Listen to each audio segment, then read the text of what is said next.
know me? Is it cause I'm free and I got Malcolm X in my jeans? I got dreams like King Luther, shed blood like Kunsa.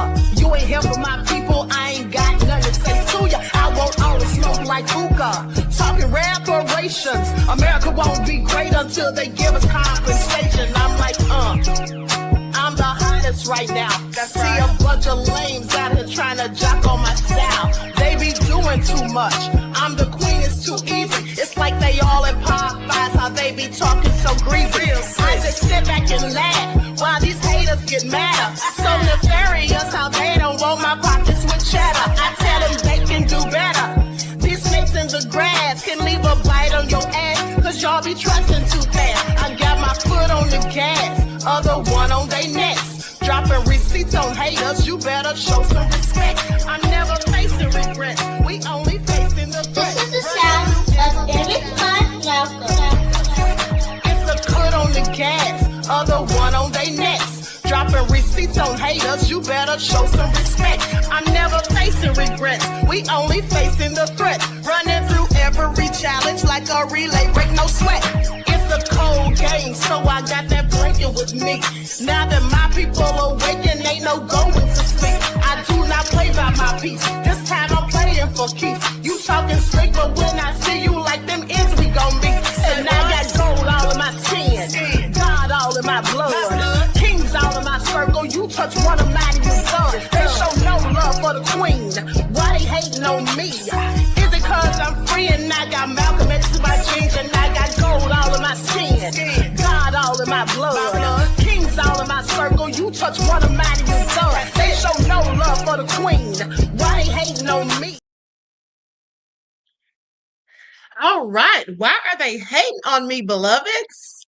Okay, so hello everyone. Thanks for tuning back in once again to the original Queen Ahmadiyyah Shakur show.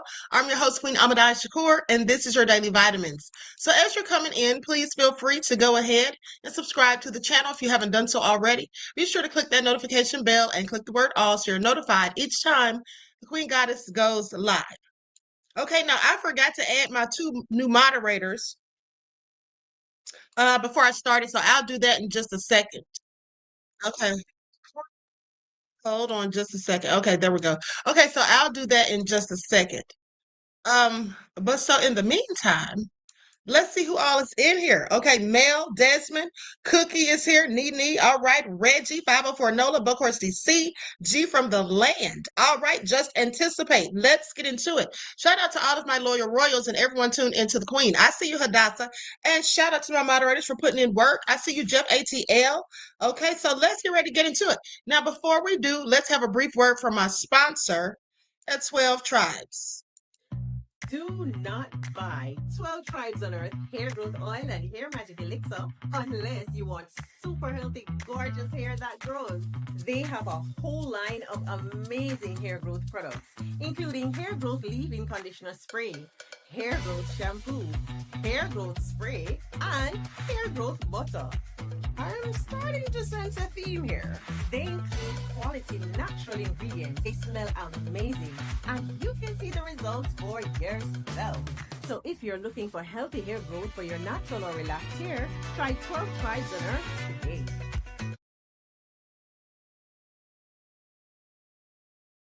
That all been said, don't forget you can purchase 12 Tribes hair oil at Etsy.com. Just look for Lisa Crafts. You can also find it at Walmart.com. Okay, so with that all being said, everybody hit that like button. Don't forget to double check and make sure that you're still subscribed, especially if you have not been receiving those notifications.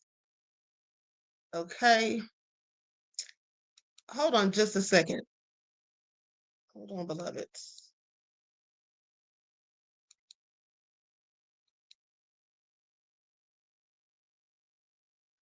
Okay, and my moderators, like I told you all. Let me see. One more. Hold on, beloveds. Just one more. I'm sorry. I hate being unprepared. Not to mention I was a few minutes late. Hold on. Okay, just one more. Here we go.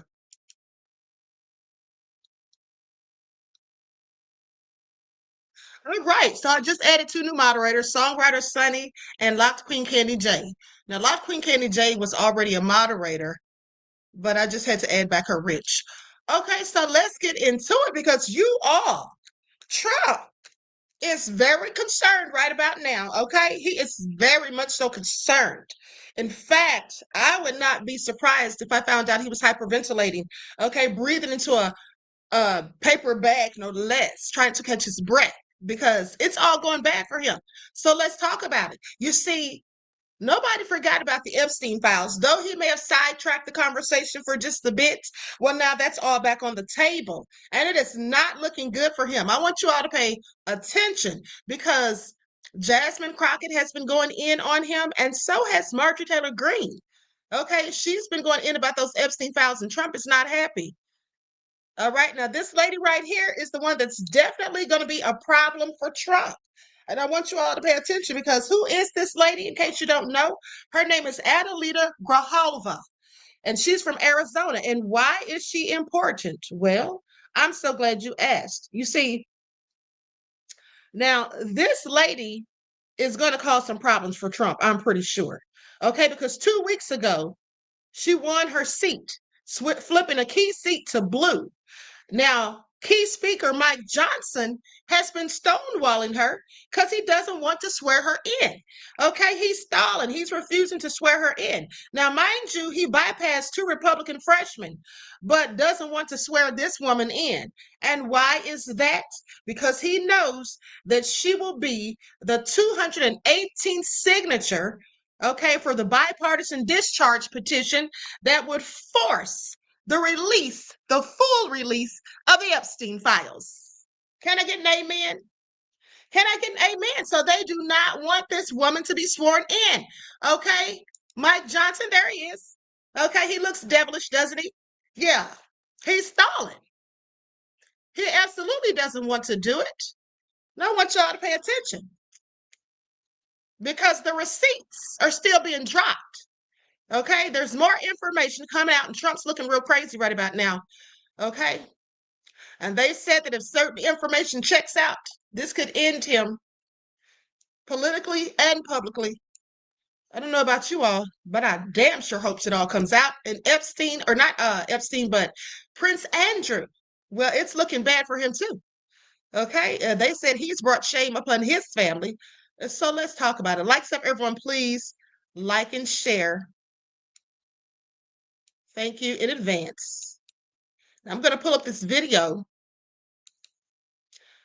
so we can get into it. Donald Trump will resign if Epstein files check out. This is what David K. Johnston says. I guess Trump forgot that every dog has their day, and I certainly hope that he has his. Okay, they need to escort him out of the White House in handcuffs, like I keep telling you all. Now, I'm going to put an overlay on this so I don't have permission to use it. Access to the photos and videos that we know were seized in the raids on Jeffrey Epstein's multiple homes. And they show Trump in compromising positions. I don't see how he could possibly survive that. If he can, America is a much more soulless and immoral place than I want to imagine. David, first of all, I wanted to ask you, Peter Mandelson, the UK's ambassador to Washington, he's just been sacked by Keir Starmer over new revelations that have emerged about his relationship with Jeffrey Epstein. We've got about a week to go until the state visit here in the UK. How awkward is this going to make that moment? Oh, it should make it extraordinarily awkward. Frankly, given what we know, Keir Starmer would be not unreasonable if he were to say, sorry, this meeting is off. He's not going to do that, but it would not be an unreasonable thing to do. Removing an ambassador is a much easier thing to do at a much lower level. And if Trump is ever forced into fulfilling his campaign promise, or more likely the US Congress and litigants get at the records, the estimates from the lawyers representing different groups of the young women who are now in their 30s and 40s are that there were as many as 1,000 girls who were raped. And you can now look online and see the entire Jeffrey Epstein birthday book And I think the most revealing thing in there is not Donald Trump's letter with his sort of coded language about secrets and enigma, but the pages done like a childlike drawings with crayons or colored pencils, showing a group of very young girls, and then next to it, a panel of what appear to be teenage girls, pubescent girls, and a naked Jeffrey Epstein, whom they're rubbing with body oil all over, and Mar-a-Lago in the background. Y'all hear that?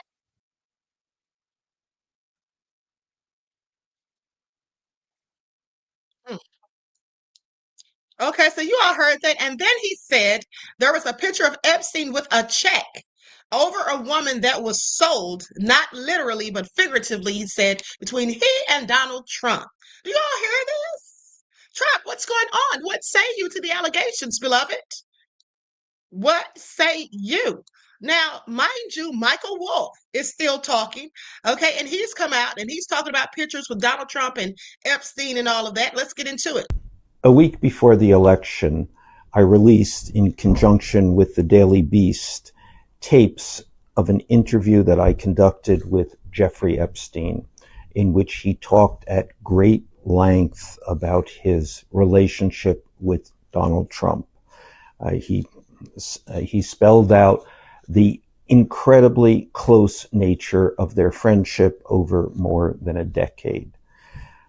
In my apparently endless naivete about what happens when a story slaps the mainstream media across its face, there was almost no pickup. My hopes that this would be an appropriate coda to the campaign passed with hardly a murmur. The Epstein story has now gone through a series of permutations, from MAGA obsession to a kind of fascination with who would be on the client list, to Trump's apparent suppression of this material, to, in the last couple of days, with a story finally in the Wall Street Journal about the birthday greeting that Trump sent Epstein, and in a front page, a headline story in the New York Times acknowledging, really for the first time, acknowledging the centrality of the Trump-Epstein relationship. It has come to rest on the president's doorstep, where it should have always have been. This is not the end of this story. There is in there more than a decade of daily closeness, daily communication, daily phone calls, and the constant hunt and search for willing or in fact unwilling women. This story will continue.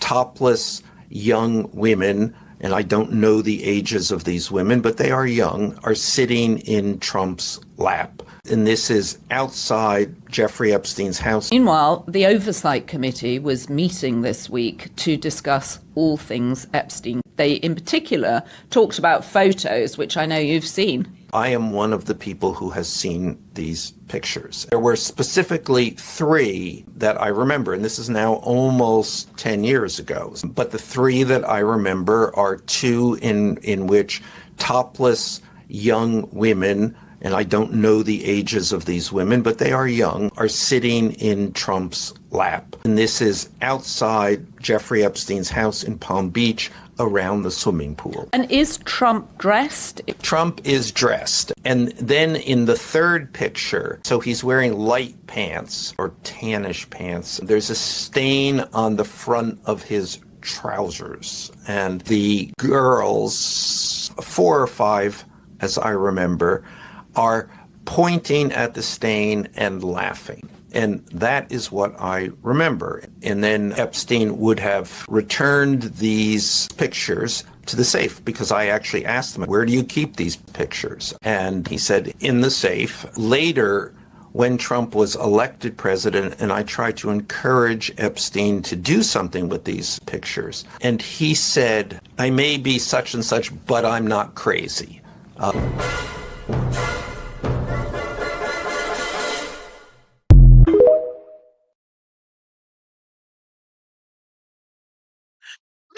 Did you all hear that? Oh my goodness, I am so through. Did you all hear what he said? He said on one of the pictures, Trump had a stain at the front of his pants and these girls were pointing at it and laughing. Do you all hear this? I am totally done. Okay? Ooh, honey, this is awful. Do you hear me? This is y'all's president of the United States, honey, okay? Reggie said, I heard it. It was gross. I absolutely cannot. All right? But now let's go to this report. They have several clips in here, and I decided to use this video so I didn't have to go hunt for all these clips. Now let's get into it, because this is about Trump and how Marjorie Taylor Greene and Jasmine Crockett are both just going in about the Epstein files, even though they don't like each other. It's very ironic, because I can't believe Marjorie Taylor Greene has flipped on Trump. Likes up, everyone, please. Like and share. Thank you in advance. Here we go.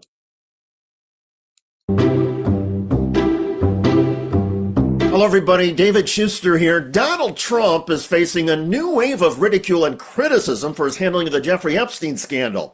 Amidst a bipartisan House attempt to force the release of all the Epstein investigation files, the Trump White House called the vote a hostile act. At a House Judiciary Committee hearing, Democrat Jasmine Crockett described the Trump response as shocking. It's the president who literally said he would look at anyone who decided that they were going to vote to release the Epstein files as hostile. That sounds like a threat as it relates to all First Amendment protections, in addition to the fact that it's literally contravening our constitutional duty that we swore an oath to, because we don't swear to an orange king. Instead, we have sworn an oath to the Constitution, and we were elected to represent the people that elected us. Most people, according to public polling, want the Epstein files to be released in their entirety. And on a day when dozens of Epstein victims held a news conference on Capitol Hill, Donald Trump spoke out in the Oval Office and said everybody should just move on, and that the scandal is a bipartisan fabrication. So this is a Democrat hoax that never ends. You know, it reminds me a little of the Kennedy situation. We gave him everything over and over again, more and more and more, and nobody's ever satisfied. From what I understand, I could check, but from what I understand, thousands of pages of documents have been given. But it's really a Democrat hoax, because they're trying to get people to talk about something that's totally irrelevant to the success that we've had as a nation since I've been president. What success?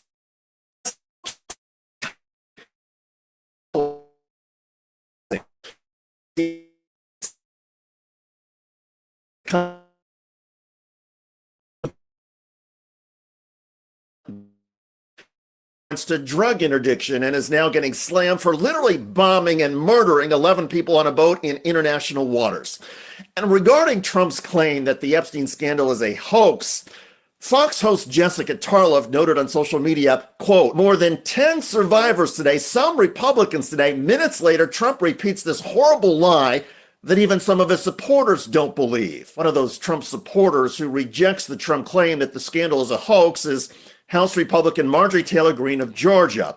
She just signed on to the discharge petition that would force a House vote on releasing the files. And this isn't a hostile act towards the administration. The hostile act has been against these women for so many years now. The hostile act is covering up for Jeffrey Epstein and everyone else that's been involved in this. And that's the real hostile act. I look forward to talking with President Trump about these women that I've met. I also encouraged him already this morning that he should have these women in the Oval Office. They deserve to be there. You spoke to him? Yes, I did. Yeah. And I told him I'd be happy to set that up, arranging with their attorney by sharing his phone number. What was his reaction to that? I haven't got an answer back on that, but I am continuing to encourage him that these are the people that deserve to be in the Oval Office, not any of Jeffrey Epstein's rich, powerful friends. Yes, Marjorie Taylor Greene suggested to Trump that he bring the Epstein victims. Jorpik says Donald Trump is using the Epstein files as leverage over these political leaders. If he released them now, then he would lose that leverage. Think. Honey, you need to think. Okay, because Trump's not using the Epstein files over anyone. They're being used over him. And that's why he doesn't want to release them, honey. Okay, Trump was all up and through there with Jeffrey Epstein. Didn't you hear what the man just said? There's pictures of him with these girls sitting on his lap. We already know that we've heard other things about Trump and Epstein. We've seen the video footage. They were friends for over a decade at least. Okay, so what is he holding over anybody's head, honey? At the end of the day, this is what Trump is hiding to protect himself. He doesn't care about holding anything over anybody's head when you think about it, because Trump doesn't hold anything over someone's head. What he does is he just attacks them. Okay, he just attacks them. Whatever leverage he has, trust me, he uses it right away. He doesn't hold on to it. For what? He's going around doing whatever he wants. And nobody's stopping him. So why does he need leverage? He's already got everything he needs. And that's all the power. Okay? That's all the power. At the end of the day, he said, you get all your information from far left networks. Actually, I don't. Haven't you seen me playing Fox News? The Daily Mail? I'm sorry. Yeah, I don't get it all from the left or the right. I get it from both and from research. Okay, now with that all being said, honey, the last thing Trump is doing is trying to hold the Epstein files over somebody else's head. He doesn't want us to find out exactly what he had going on with Epstein. But let's continue, because everyone is entitled to their opinion. Into the Oval Office instead of, as she said, Jeffrey Epstein's rich, powerful friends. I have a feeling that Donald Trump is not going to take up Greene on that offer. Trump is clearly doing everything he can to distract from the Epstein scandal and get Americans to talk about other things. So renewing the focus on the Epstein case is probably a non-starter. And Greene knows that, which makes her public declarations and suggestions to Trump even more biting. And never mind Greene speaking out on Capitol Hill, she also went on the Eric Bolling podcast show and slammed a White House official for disparaging her and other lawmakers pushing for a vote. Well, that coward attacked me and attacked anybody else and called it a hostile act. The hostile act was Jeffrey Epstein raping 14-year-old girls. That was the hostile act, and it's not a hoax. And Eric, I'll tell you what, I hope people at home light up their phone lines. I hope they call them out on social media. I hope they show up at their district offices. And I really hope that they push my colleagues to do the right thing. The right thing, says Greene, a few other Republican lawmakers, and countless Democrats, is a vote on releasing all the Epstein files.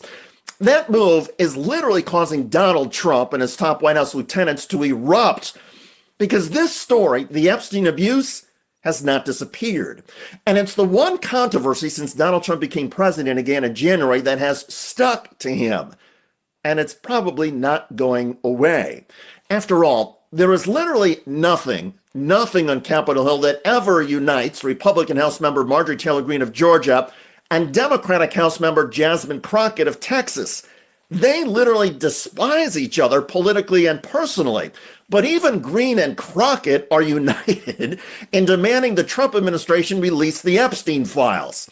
And until that happens, by most accounts, the controversy and the criticism of Donald Trump will keep going. By the way, Donald Trump just got publicly betrayed by a member of the Federal Reserve who until now had been Trump's frontrunner to become Fed chair. I do see slower growth through the year, mainly because of the tariff impacts. I mean, tariffs are a tax.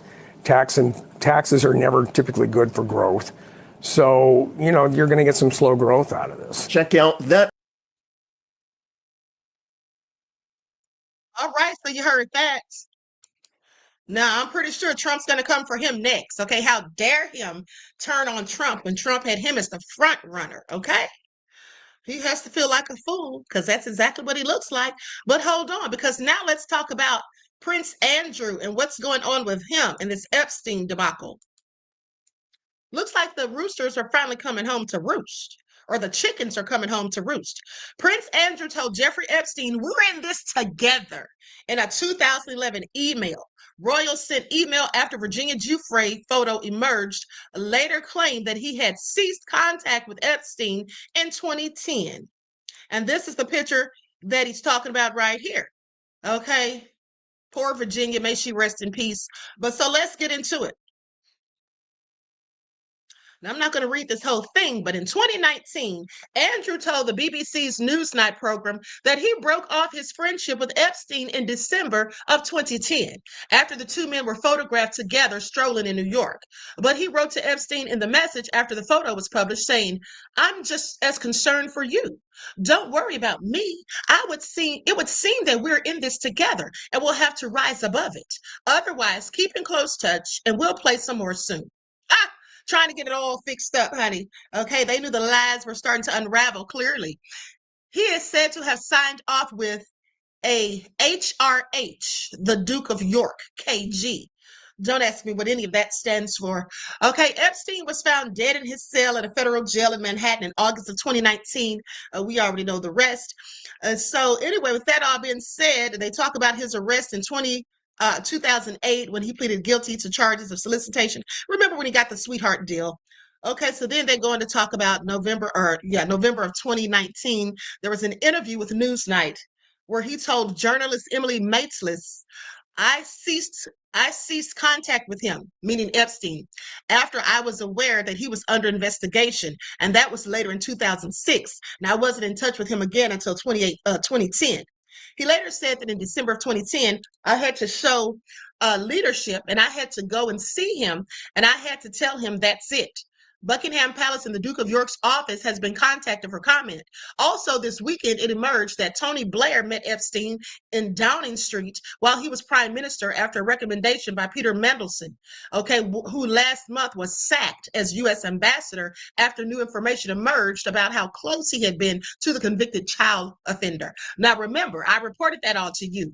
Okay, so they got rid of him after they found out about his ties to Epstein as well. So Blair's meeting emerged in papers released at the National Archives and predated Epstein's criminal conviction. Epstein visited Blair on May the 14th of 2002. Mandelson was then a backbench Labor MP, having resigned from government for a second time amid controversy. He had described Epstein to Blair's chief of staff, Jonathan Powell, now the UK National Security Advisor, as safe and a friend in an email before the meeting. You know, all of these emails are coming back to haunt people. Okay. All of these old emails are just coming back up. Old pictures and all this stuff. I don't know how Trump thought that he was just going to get away with it and thought everybody was just going to stay sidetracked. Okay, even if he can take our focus off of it for a little while, we're going to sooner than later go right back to it. Okay, because that's what he ran his entire campaign on. But now he wants to say that it's a hoax. And in fact, when you think about it, anything that Trump doesn't want to discuss or deal with, he always claims it's a Democratic hoax. How come there's never a Republican hoax if he's going to call things that? But remember, he was saying the same thing during the pandemic. Kept saying that it was a Democratic hoax and all this. Just so ignorant. So, and speaking of ignorant, hold on. Now let's talk about it, because now he's over here asking them to give what's his name? To give Benjamin Netanyahu, to give him a pardon. Let's talk about it. Likes up, everyone, please like and share. Trump urges pardon for Netanyahu over cigars and champagne, trying to kiss up to people. This is what he does. He either wants to kiss up to people to get what he wants, or he wants people kissing up to him. Okay, isn't that how it usually goes with Trump? East Meets West says emails are betraying them. Folks are going to start sitting in the park on benches like Olivia Pope and them from Scandal. I never watched that show except maybe once. Okay, I didn't really care for how they had her portraying the little side chick.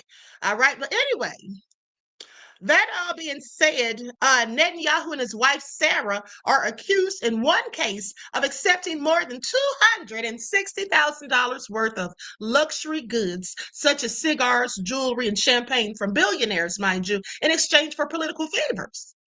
Y'all hear that? Now, I just want you all to marinate on that for a second, if you would, because that really makes me think about how rich, wealthy people live. They took $260,000 worth of luxury goods such as cigars, jewelry, and champagne from billionaires. I'm sorry.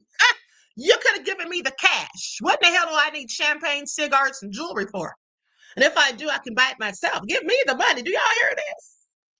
These rich people are something else. Just think about that, right?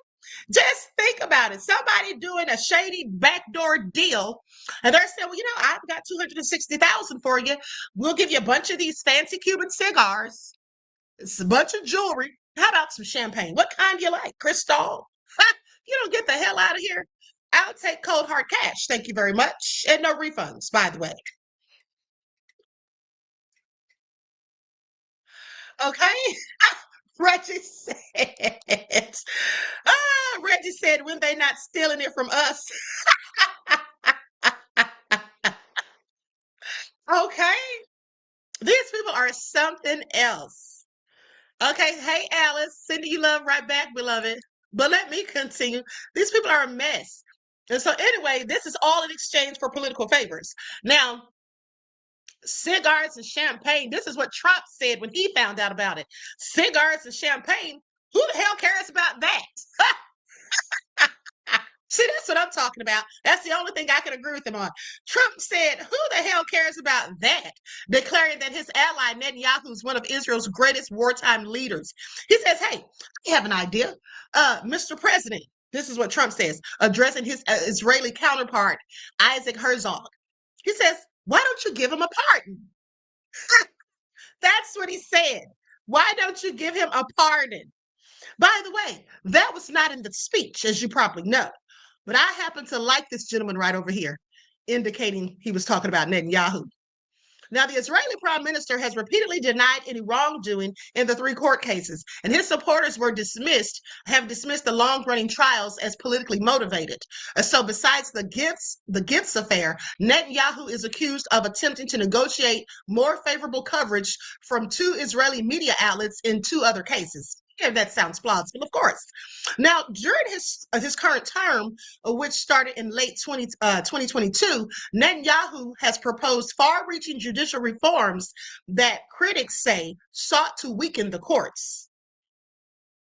So those prompted massive protests that were only curtailed after the onset of the Gaza war. Last month, Herzog indicated that he could grant Netanyahu a pardon, saying in an interview that the prime minister's case weighs heavily on Israeli society. Now, just lock him on up. Okay, the Israeli premier is also subject to an arrest warrant issued by the International Criminal Court, known as the ICC, on suspicion of ordering war crimes in government's assault on Hamas militants in Gaza. Now, Trump, a frequent vocal defender of Netanyahu, did not address the international case in his Knesset speech.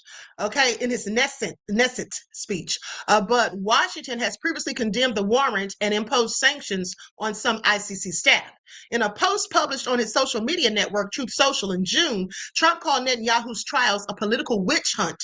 Okay, that was very similar to the witch hunt that I was forced to endure.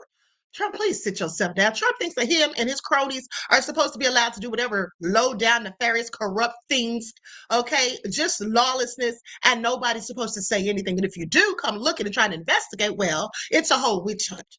Okay. Trump himself has long accused his political opponents of using the Justice Department to target him during his time out of office. And that's because Trump was actually doing things that were in fact illegal.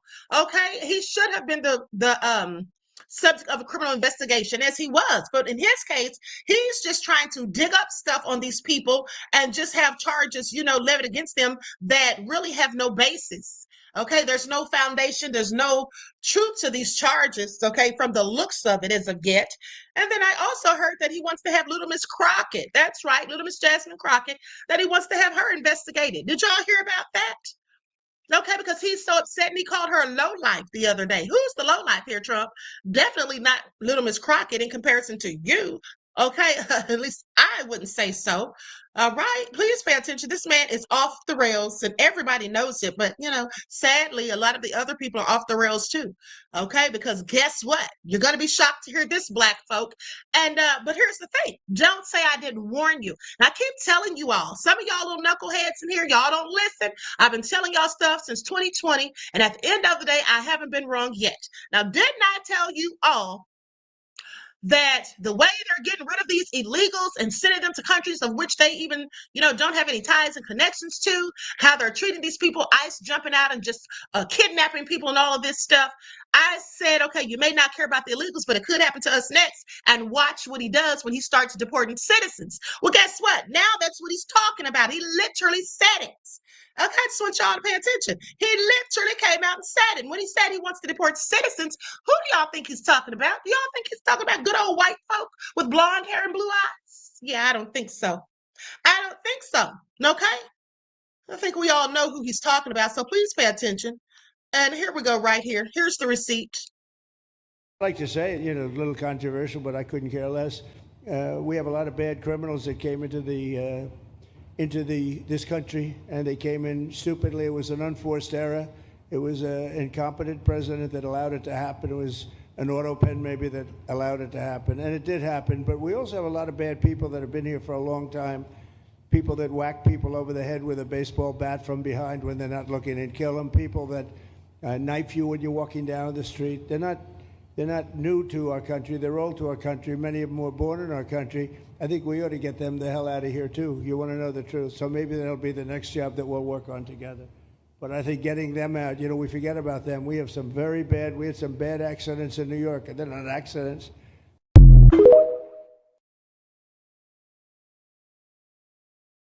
I hope y'all heard that. I hope y'all heard that. Okay, don't say I didn't warn you, okay? Because I'm doing my job, all right? I just want y'all to pay attention. I'm up here doing my job. I'm bringing y'all the real news and telling y'all what's really going down and telling y'all before it even goes down, okay? I want y'all to pay attention. Okay, how long ago did I tell you all that? This man is a whole mess. Okay, Reggie says it's the way they speak in code and dog whistles. Yes, and here's the thing. Let me just tell you all this, in case you missed it. It isn't just Trump that's talking about deporting citizens, i.e. black folk, in my opinion. That's who he's talking about. It isn't just him. They said that all of the Republicans voted for it. All of the Republicans, that's what they said. If it's a lie, they told it. But they clearly said all of the Republicans voted for it. So what y'all got to say about that, black folk? Talking about, I don't care nothing about that. That don't have nothing to do with us. Okay, well, we'll see about that. We'll see about that. I just want you all to pay attention. Okay, now, what's the next order of business? Let's get into it. Where are we going next? Hold on. Oh, yeah, let's talk about this. Hold on. Likes up, everyone. Please like and share.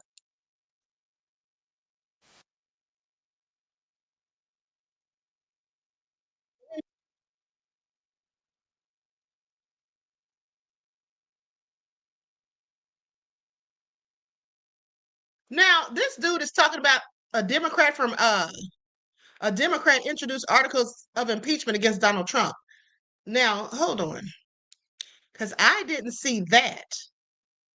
Where is that, Darby? See, I hate when I can't find my receipts. Hold on, beloveds. Give me just a second. Where is it? That's not what I saw. What I saw is that the Democrats are going to use Article 2. Hold on. Let me look for this again.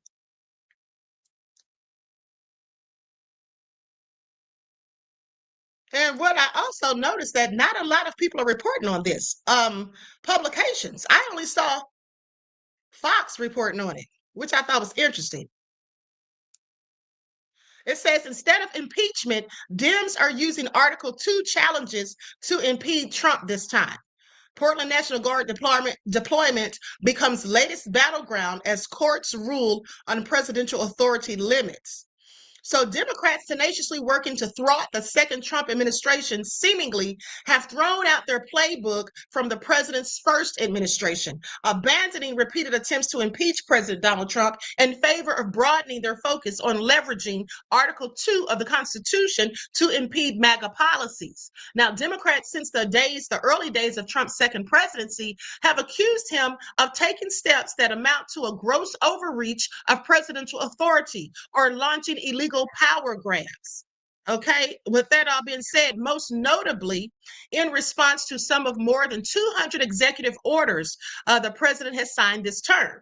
Now, lawsuits challenging the administration also have focused language on claims that Trump is exceeding his executive authority, sparking some policies to get tied up in the courts. Article 2 of the Constitution lays out the foundation for the balance of power between the office of the president and other branches of the government, including establishing the executive branch. Now, Section 2 of Article 2 details the duties and powers of a president. So political foes have turned to Article 2 in their legal battles against Trump, repeatedly claiming he has exceeded his authority. But the White House says that's not true. Well, of course, they're going to say that. Deny. So Trump derangement syndrome takes on many forms. Despite the Democrats' failure to stop President Trump's incredibly popular agenda in his first term, they're trying a new strategy this time and failing again. This is what White House spokeswoman Abigail Jackson told Fox News Digital on Thursday when asked about the increase in claims in cases claiming Trump is overstepping his presidential bounds, saying the Trump administration's policies have been consistently upheld by the Supreme Court as lawful despite an unprecedented number of legal challenges and unlawful lower court rulings from far-left liberal activist judges, she says. The president will continue implementing the policy agenda that the American people voted for in November and will continue to be vindicated by higher courts when liberal activist judges attempt to intervene.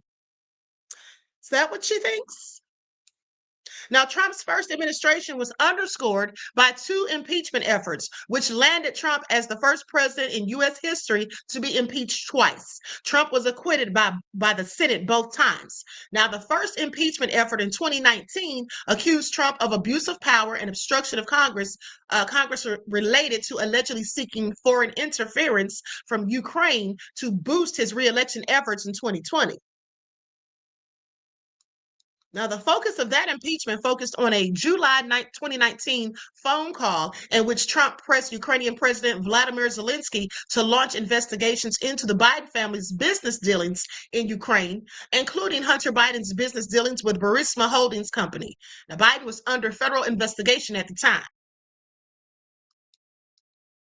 The House impeached Trump on both articles of impeachment in December of 2019, with the Senate voting to acquit Trump on both articles of impeachment in February of 2020. Now, months later, Democrats teed up another Trump impeachment after the breach of the U.S. Capitol on January the 6th of 2021. And I'm sorry, but after that whole thing with the Capitol, Trump should never have been allowed to run for president again. As far as I'm concerned, he should never have been allowed to run again. Now, Trump notched another first when the Senate tried a former president after the White House voted to impeach him just a week before Joe Biden was inaugurated as the nation's 46th president. Now, the Senate ultimately acquitted Trump in the case. Now, the second impeachment focused on the breach of the U.S. Capitol by throngs of Trump supporters when the Senate and House convened to certify Biden's 2020 election win. Trump was accused of working to overturn the results of the election, and then he incited an insurrection with rhetoric regarding the election ahead of the Capitol breach, saying, "I will never forgive the people who stormed the Capitol for the trauma that they caused in our young people, our members of the press who were covering that day, our staffers, the maintenance crew, the people who keep the Capitol neat and clean." That's what then Speaker of the House Nancy Pelosi said in an interview on MSNBC in 2022. This was a disgrace, and the president instigated an insurrection, refused to stop it, and as those films show, would not, in a timely fashion, allow the National Guard to come in and stop it. And that is sinful, she continued. And I want you all to think about that. Because when all of that was going on, Trump would not deploy the National Guard. He made them wait and wait and wait. But look how quickly he's deployed them to different states, okay, and cities. All right? He wouldn't deploy them when he needed to, pussyfooting around and taking his time and stalling, okay? Now, the Senate acquitted Trump of the impeachment charge of inciting an insurrection in February 2021, and I don't know how and why they did that. That was just stupid. Now, the impeachment efforts followed Democrats threatening and vowing to impeach Trump at various points throughout his first administration.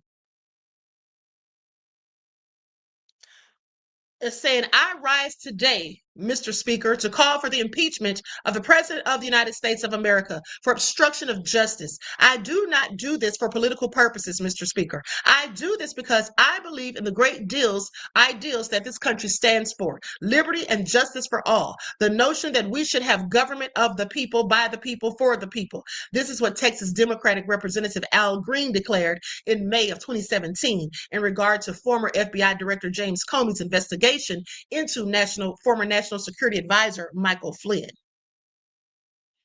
And now James Comey is being investigated and indicted.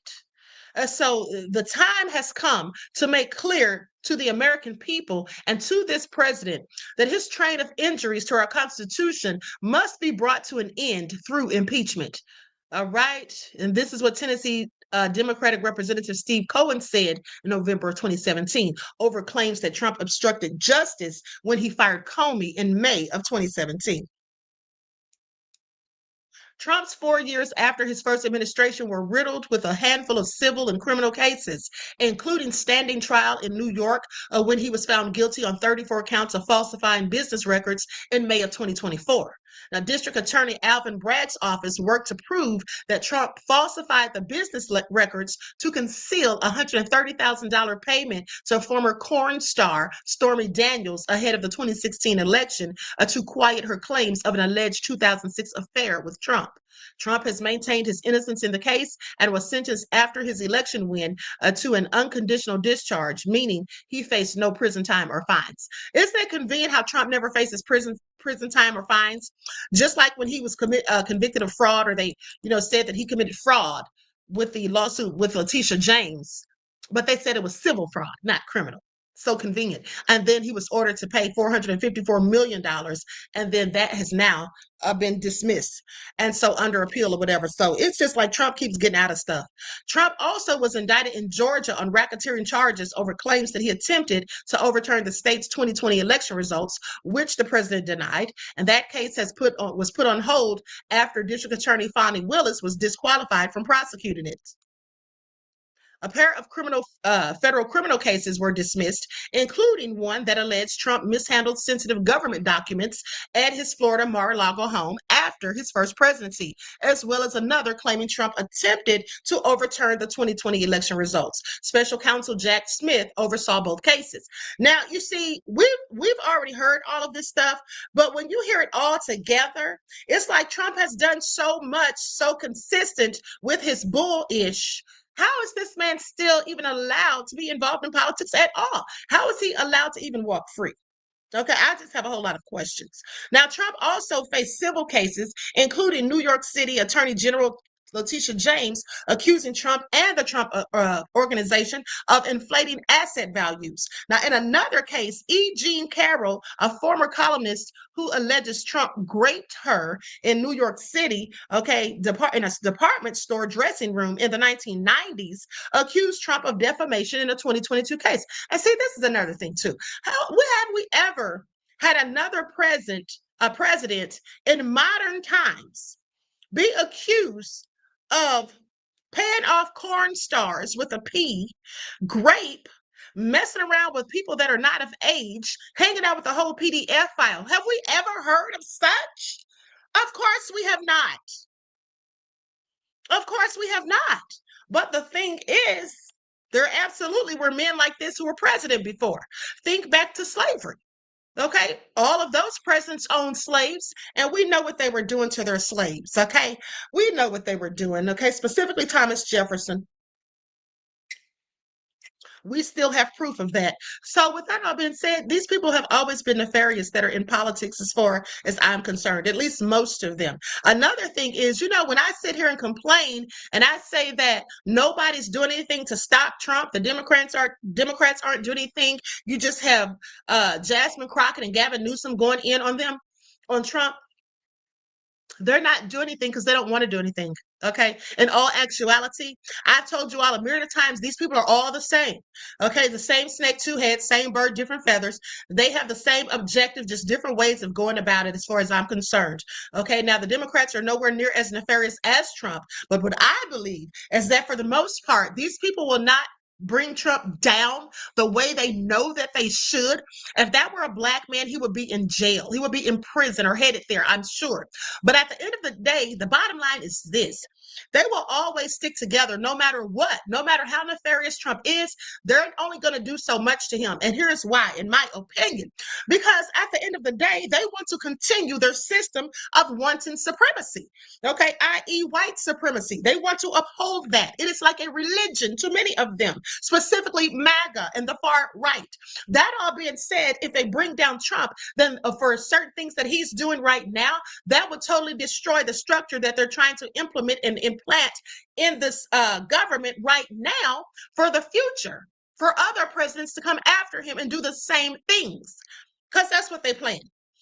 You don't think that other people who will run for president someday, sitting here looking at all of the nefarious things that Trump is doing and getting away with, that they'll want to do some of these things too, and possibly even other things they'll start to come up with?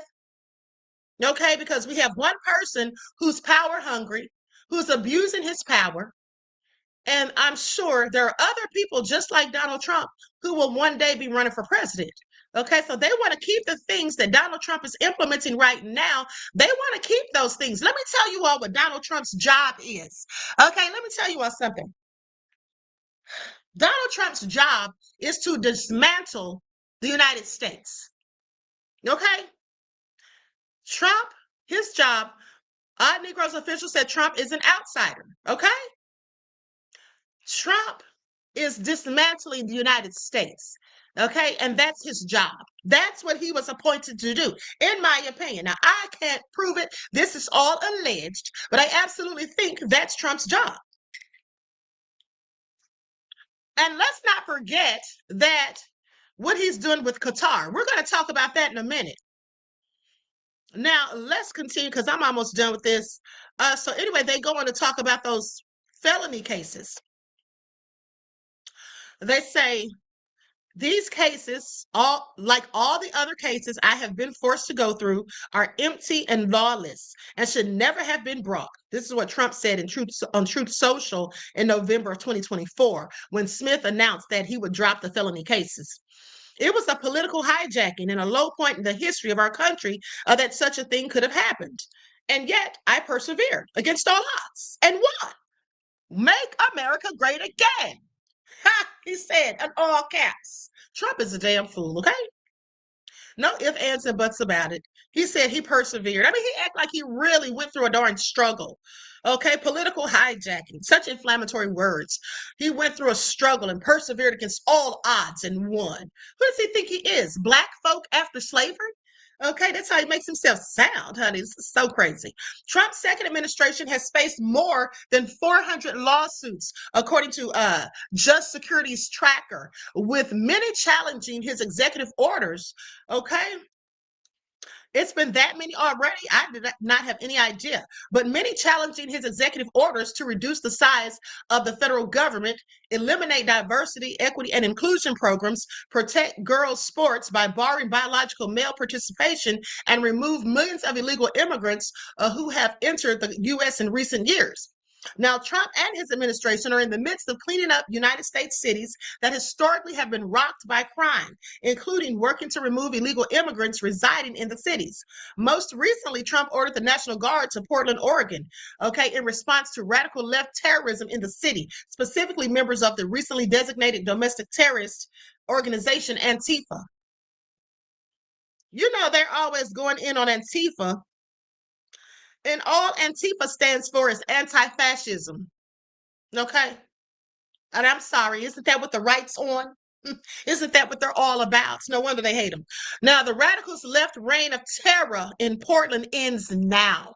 That's what President Donald J. Trump said, mobilizing federal resources to stop Antifa-led hellfire in its tracks. I wonder why they don't think that these far-right extreme people are a problem when they're the ones going around committing all these mass shootings. But let's continue. So while Democrat politicians deny reality, it's obvious what's happening in Portland isn't protest. It's premeditated anarchy that has scarred the city for years, leaving officers battered, citizens terrorized, and property defaced. This is what the White House said in an announcement that Trump was deploying federal resources to Portland on September the 30th. When President Trump, or what President Trump is trying to do, is an abuse of power. This is what Democratic Oregon Governor Tina Kotek said in September of Trump's order to deploy the troops to Portland. And it is a threat to our democracy. Governors should be in command of their National Guards or citizen soldiers who sign up to stand up in an emergency to deal with real problems. And they're supposed to. Okay, they're supposed to, be able to decide when to deploy the National Guard and all of those things, not the president. Okay, so Oregon sued the Trump administration over the order, claiming Trump lacked the authority to deploy the National Guard. U.S. District Judge Karen Emmergut issued a temporary restraining order halting Trump's plan to deploy 200 Oregon National Guard troops. Then again, recently expanded the order to bar the administration from deploying any National Guard units from any state to Oregon pending further proceedings. Emmergut determined Trump's order likely exceeded his presidential authority. Okay, you all hear this? So the White House has hit back that Trump is within his presidential limits. Okay, they're saying Trump absolutely has all rights and authority to do this. Okay, they say, I think her opinion is untethered and in reality and law.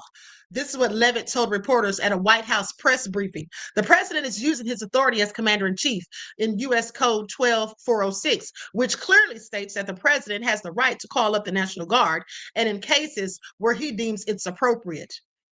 Well, here's the thing. It's not about whether or not he deems it appropriate. It's about whether or not the instance is called for.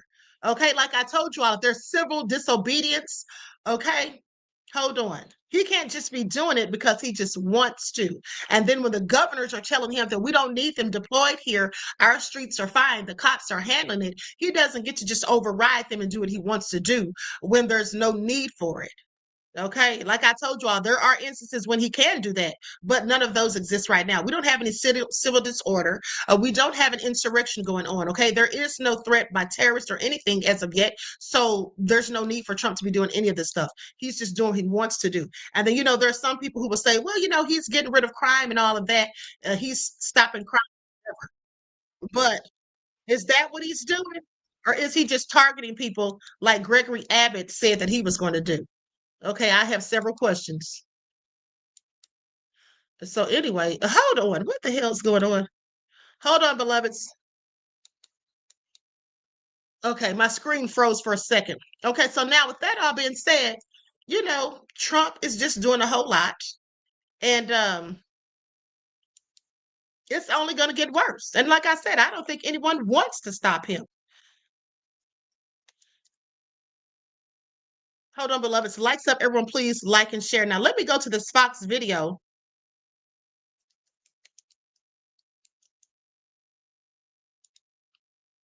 Okay, here we go.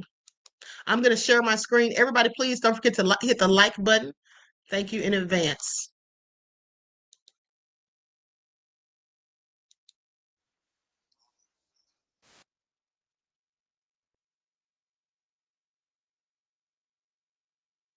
You better believe it.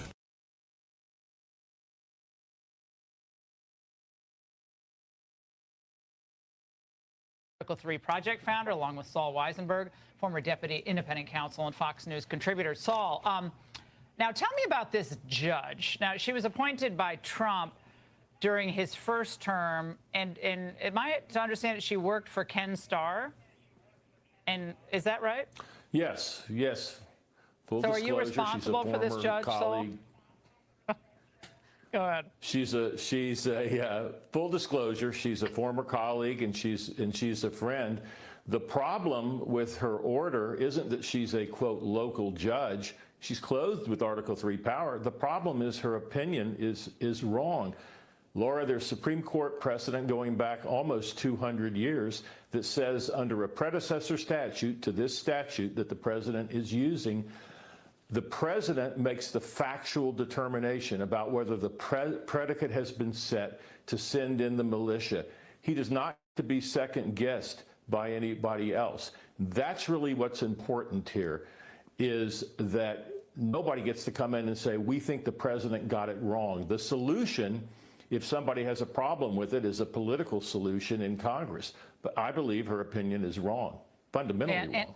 Yeah, and they've already gone to the Ninth Circuit, the Trump DOJ, and is appealing that temporary restraining order on the guard deployment, Mike. Do you believe that will be successful at the Ninth Circuit?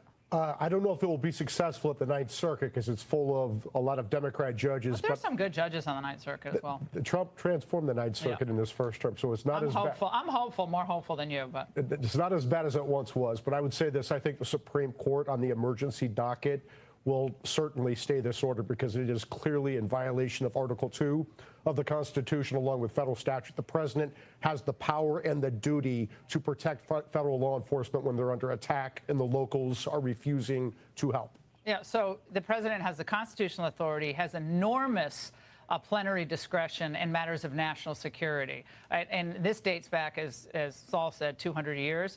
So for a judge to come in, I was stunned by this order. You've got to be kidding me. Who's writing her opinions? She couldn't have written this opinion. She has to be smarter than this.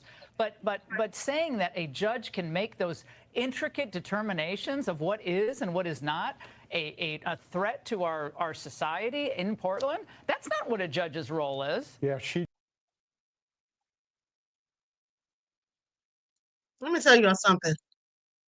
They're going in on this judge because the judge ruled against Trump, and they're talking about she took off her judge robe and put on the robe to be commander in chief, basically saying that the judge is overreaching her bounds or that she's abusing her power and authority, and that's just not the case. Because here's the thing: now they're right and wrong, because he basically is saying that the president does have the power to make the determination to use the militia or military forces under certain circumstances. Like I told you all, that's the part they're not telling. They're not telling the whole truth. And then Megyn Kelly with her stupid self, or Laura Ingraham, I get them mixed up. They're both ugly as hell and I can't stand either one. But anyway, they're both Karens. So anyway, I'll just start calling them Karen 1 and Karen 2. But anywho, she's sitting up here acting like she doesn't understand what the judge is talking about. The judge is using her own opinion to make a determination. Here's the thing: that's what judges do. Okay, that's what judges do. Judges do make determinations by using their opinions. What is she talking about? She sounds so obtuse. Okay, Jorpik said she is, and it will be overturned. At the end of the day, she sounds ridiculous. And here's the thing, because like I told you all, there are certain circumstances when the president can do this. Right now, Trump is in violation of the Posse Comitatus Act and the Constitution. And that's just what it is. There's 3 limitations: the Posse Comitatus Act. And I told you all the reason he wants to invoke the Insurrection Act is so he can override Posse Comitatus. Okay, then the second thing is, the second limitation is, like I told you, the governors get to control their own states as it pertains to the National Guard being deployed, unless the president federalizes it. Okay, now, and then that has to be for certain things like civil disobedience, insurrection, and things like that, which none of this is going on, mind you. Congress can check this power if it's abused, but only through legislation or impeachment. Okay, so why aren't they impeaching this clown? So anyway, that's just how that goes. So I get their argument, because they're saying, oh, the president has a right to do it. Well, he does under certain circumstances. And now we're not in one of those circumstances, fools. Okay, they think they're so damn smart. They think they're smarter than a judge. Yeah, well, I don't think so. Okay, they think they're smarter than a judge. No, they're not smart at all. Okay, let alone smarter than a darn judge. That's just what the facts are. So anyway, with that all being said, let me continue. Like, sub, everyone, please like and share. Okay, so with that, I've been said. Now let's talk about Trump being a whole devil. Did you all hear about the picture of Trump that went viral, where Trump had the horns behind his head like a devil that he is? I told y'all he's the whole devil. Look at him. You see this picture right here? Y'all don't see those horns? Now that's not photoshopped. Okay, that's an actual picture that was taken during a meeting. Why in the hell is there a shadow of horns behind this devil's head? And then please pay attention, because he recently said that he's not going to heaven. Well, I could have told him that, but I'm glad he at least knows. Let's get into it. So there's a picture from Donald Trump's cabinet meeting yesterday that's making its rounds around the internet. And I want you guys to take a look at this and tell me if you notice anything. This picture was taken by the official White House photographer. This is Donald Trump. There's Marco Rubio, Pete Hegseth. This is literally the picture from them at the cabinet meeting. Do you guys notice anything? Wait, how about now? Listen, I tell you what. I'm not the most religious man in the world, but I know what I see. I'm not going to say that Donald Trump is the Antichrist, but I will say that that is a hell of a picture. And the way that it just suited Trump, the devil horns. Listen, again, I love me some Jeebus, but I don't claim to be the biggest Christian in the world or anything like that. I think religion is a sword that people use instead of a shield as far as what it should be. But man, the simile in that picture, I don't know. Did anyone else see the devil? Because I saw the devil. Go ahead. You had talked a couple of weeks ago, you were doing an interview, and you talked about how you hope to end the war in Ukraine because it might help you get into heaven. How does this help? Does this help? I mean, I'm being a little cute. I don't think there's anything going to get me in heaven. Okay, I really don't. I think I'm not maybe heaven bound. I may be in heaven right now as we fly in Air Force One. I'm not sure I'm going to be able to make heaven.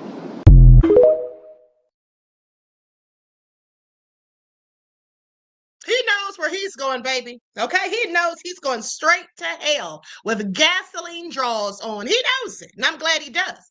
Odd Negroes official says Miller said Trump has plenary power.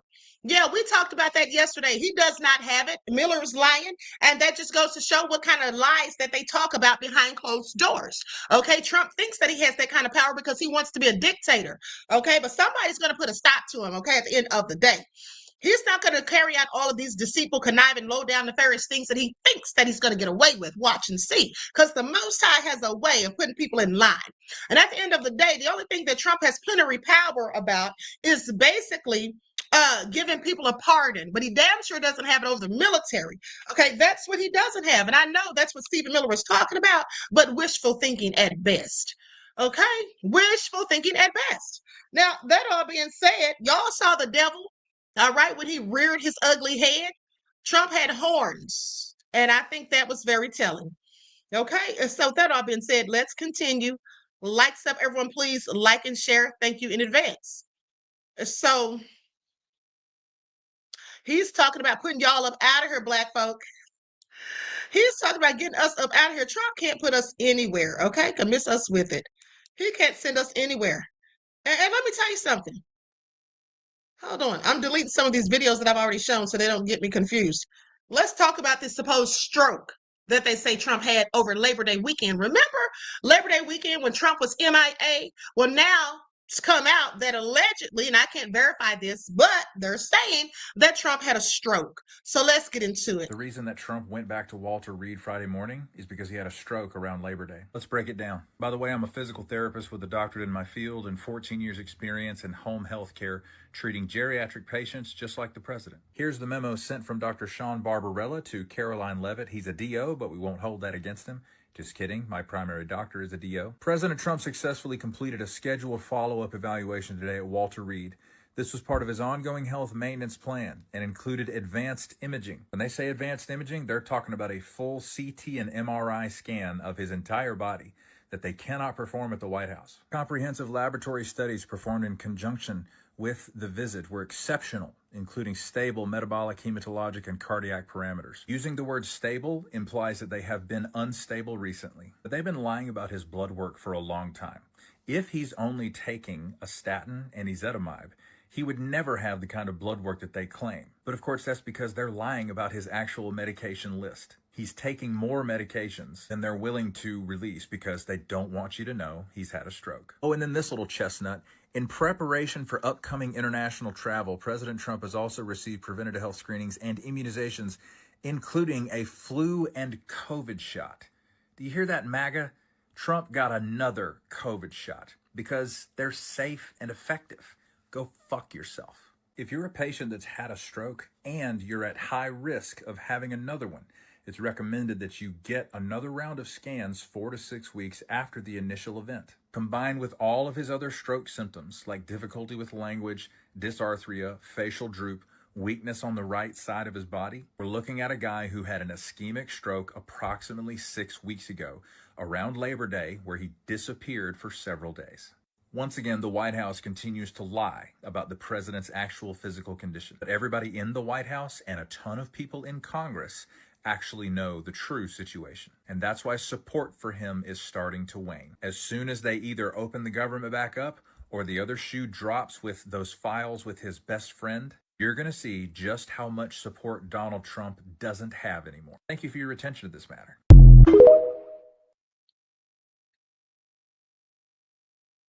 Trump, it is going down, honey. All right, I want you all to pay attention. Yeah, he's not going to have any support. Okay, some of his people are already turning on him. They're going to do him just like they did Biden. When you start getting old and sick, they don't have any more use for you. They start looking for your replacement. That's how it's going to go. And I want you all to pay attention because, yeah, I looked at that paperwork that he showed on the screen. I have it right here. Okay, so no lies detected. All right, no lies detected at all. Let me just pull it up real quick. At the end of the day, all right, this is it right here. Sent to Caroline Levitt, press secretary. It's all the juicy details right there. Okay, please pay attention. So with that all being said, I find it all interesting. And they said the man says he had an ischemic stroke. So that's basically, that happens when the blood clots block an artery in the brain. Okay, depriving the brain tissue of oxygen and nutrients, basically. It basically interrupts blood flow in the affected area. It can cause cell damage and neurological deficits and things like that. Okay, so which Trump could have been experiencing some of that. And what's going on with that discoloration of his hand? Also, let's not forget about that. Something's definitely up with that, and he's always trying to cover it. If you notice, when he sits at the desk, he's always got his other hand on top of it, purposely, in my opinion, trying to cover it, because people have been asking questions, those reporters and whatnot. Okay, so anyway, I find it all interesting. Likes up, everyone, please like and share. Thank you in advance. Now, so they say the hostages have been released. Oh, and let me just say this before I get into the hostages. Let's just talk about it. I find it interesting that Trump's talking about deporting people who are citizens. He should start with himself and his family. Okay, his wife's not even from here. We all know it.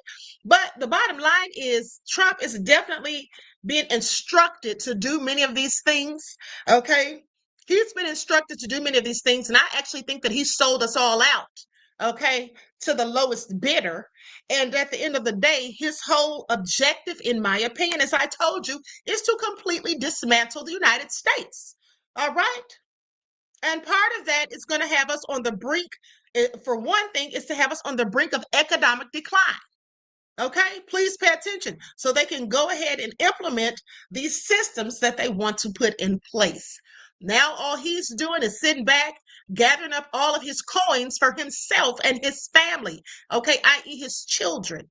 Okay, I want you all to think about that, because that's exactly what's going on, in my opinion. Trump is just low down and dirty and couldn't care less about the citizens of this country. Okay, and then talking about deporting citizens. He's not deporting us any damn where. He might want to try it, but it's not going to happen. Okay, Trump, please sit down.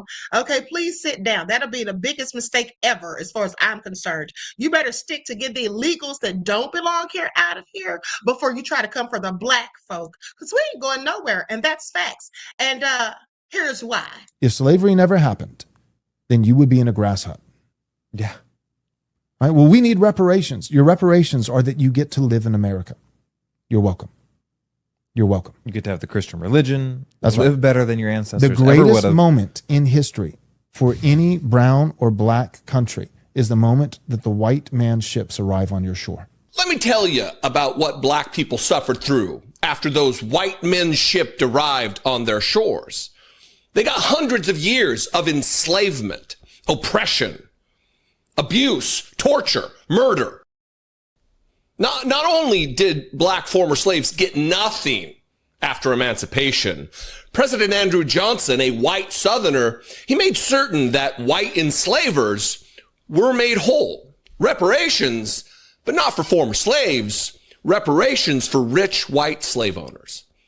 After the Civil War, blacks were kept poor, systematically poor, and with almost zero ability to grow wealth. Thousands of black prisoners were leased by southern states to former white enslavers in what were called convict leases, where blacks, again, worked for free while white men made themselves rich again from their labor and upon their broken backs.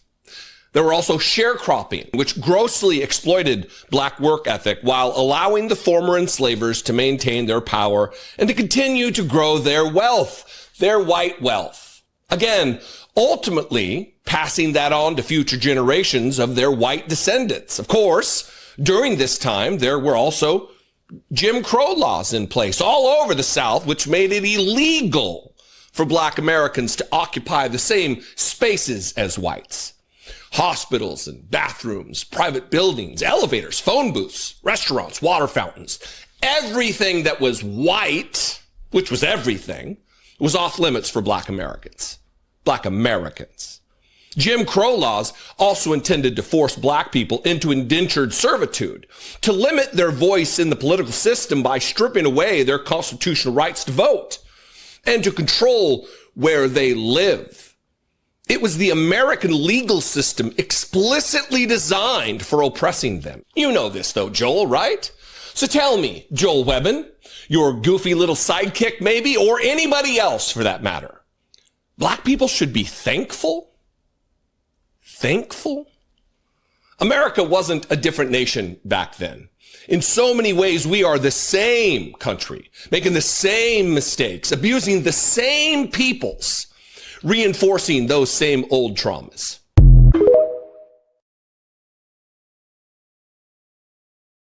Okay, and no lies detected. Greta says, well, a white man that knows the truth. Listen, trolls, and learn. Okay? Nene says, I love to hear white men straighten out their own people. Yes, I absolutely love it too. And Nessa said he's speaking truth. He absolutely was. No lies detected. And at the end of the day, Trump's low down, dirty, and nefarious. Okay, and he better think again. Like I said, he thinks he's going to ship us anywhere, honey. Sit down somewhere, Trump. Okay, if we're going to be deporting criminals up out of the U.S., honey, you need to start with yourself. Okay, and your entire cabinet. That's what you need to do, Mr. President. Okay, now let's listen to this lady's video about deporting those citizens. Okay, mainly us. All right, things are off the rails. You need to share this information. Eric Swalwell, senator from California, just got out of his committee meeting, and he reported that every single Republican has voted to deport U.S. citizens, to take citizens of the United States and send them to another country, to a prison, who knows? I don't know how to make it any more clearer that we are entering 1930s Germany. That's what they did. They took German citizens and sent them to Poland, to camps. And that's what Republicans want to do. Do we understand now how their intentions are to turn this country into a fascist dictatorship? Now, this would have to go through the House and the Senate to pass, but this is their intentions. They are on board with sending U.S. citizens. They're not saying which crimes they would even be guilty of, and send them out of this country. So what is it? Okay, y'all better sit up here and pay attention, honey, at the end of the day. And she said they're not even saying what crimes they have to be guilty of. Let me tell you something. You could be guilty of any crime that they throw on you. They could just make up charges, frame you. Honey, they could start doing all kinds of stuff. If y'all don't think these people are nefarious, and if you don't think that they have done some of the most heinous, underhanded, low-down, nefarious things to our own people in the past, y'all better recognize. Who wants me to do a review of some of the low-down things they've done later on? Well, I'm not going to come back today. Let me not even lie. But maybe tomorrow. Who wants me to do something on that? We could talk about Operation Move for one. Okay, we could talk about the CIA and the low down things that they've done in the Black community that even today, though there was proof, okay, it was all over the news. There were witnesses. Even an LA PD officer came out and said that he had been for 18 years telling them about what they were doing. And at the end of the day, nobody wanted to listen. There is so much information on the things that these people have done that many of our people don't even know. So this is why when I'm sitting here telling you that they will absolutely try to ship us up out of here if they can, and who thinks that they would, because they've done it before. Don't you all know about the Black people that they shipped up out of here to Liberia years ago? Don't you all remember that? Like, these people are nefarious. Okay, please pay attention. Please pay attention at the end of the day. So you all want me to talk about that tomorrow? I definitely will. Hold on, beloveds. So anyway, with that all being said, I'm telling you, these people have done so much. Okay. Now, listen to this. The U.S. facilitated the immigration of Black people to Liberia, but it was a complex and often controversial effort, not a direct shipment. Between 1820 and 1864, the American Colonization Society, known as ACS, sponsored about 11,000 to 12,000 free and formerly enslaved people to immigrate to Liberia, a country they founded for this purpose. While many went voluntarily to escape racial discrimination, the ACS also received support from pro-slavery advocates who saw the project as a way to remove free Black people from American society. Now, some of these people may absolutely have wanted to go there, but even if they didn't want to go, you think they're going to tell us that? Because they're right now writing in the books for kids in school, lying, saying that the slaves wanted to come here, that the slaves volunteered to come here and work for free for a trip over here. Okay, they called them workers, by the way, not slaves. That's what they called them. So I'm just telling you how they lie about history. Did these people want to go? Maybe some of them did. But at the end of the day, if they did, like they're saying, it was so they could escape racial discrimination. I mean, it was so bad over here for them. Why wouldn't they want to leave? Okay. So with that all being said, the American Colonization Society, founded in 1816, the ACS was a private organization that supported the resettlement of free and formerly enslaved Black people in Africa. Okay. With that all being said, I found it interesting. In some cases, formerly enslaved people were only given their freedom if they agreed to go. Okay. Think about that. Think about that. So what if they did that right now in 2025? What if they started charging people with crimes and saying, well, you don't want to go to prison? How about you allow us to send you to Venezuela? How about we send you to Guatemala? How about we send you to El Salvador? Okay, and that way you don't have to go to prison. I'm sorry, lock me up and throw away the key, because this is all crazy. Do y'all hear it? Okay, do y'all hear this? I'm laughing, but this is really sad. This is what we have to think about as American citizens. Okay, I think Trump might be worse than Andrew Jackson with the Indian removal. Okay, when he told all the Indians to get up out of here and made them leave, and many of them died. Thousands of them died on the Trail of Tears. All right, the Indian Removal Act, and he was told not to even do it, but he did it anyway. He was told not to force them to leave, but he did it anyway. That's the kind of president Trump is. Y'all know that, right? So if they told Trump, no, we vote that you can't ship citizens up out of here to another country that they have nothing to do with, whether they committed crimes or not. This is why we have a constitution, judicial system, and due process. We don't have to send our criminals anywhere. Trump would send them anyway if that's what he really wanted to do. And it sounds like that's what he really wanted to do or wants to do, because he already told President Bukele that he was going to send the criminals from America over there next. We heard him on the hot mic. He said it for a joke, but I told you at the time he was dead serious. And now he said it again. And he's clearly not joking. And in fact, he said it's controversial, but he couldn't care less. Isn't that what he said? Y'all better wake the hell up. Okay, because it looks like I might be the only one left. Okay, because if they get rid of all you all, they're not taking me up out of here, honey. Come hell or high water. What are y'all gonna do? What are y'all gonna do? Jay McClinton said scare tactics. That didn't sound like scare tactics, honey. Okay, with all the stuff that we're witnessing Trump do, if you're gonna be scared, you're gonna be scared regardless. We should all be scared at this point. Okay, and the economy, a civil war raging, famine, destruction, the power grid. Okay, we should be worried about a whole lot of things. I don't think he needs to use anything as a scare tactic. Okay, we've seen them go into these different states and cities with Black Hawk helicopters, zip tying kids and all this crazy stuff. Yeah, it's beyond time to be scared, beloved. If anybody wants to be scared, I give you permission to go right ahead. You have every right to be at this point. Okay, because this country is going to hell in a handbasket, and that's no lie. All right. At the end of the day, hold on, beloveds, for just a second.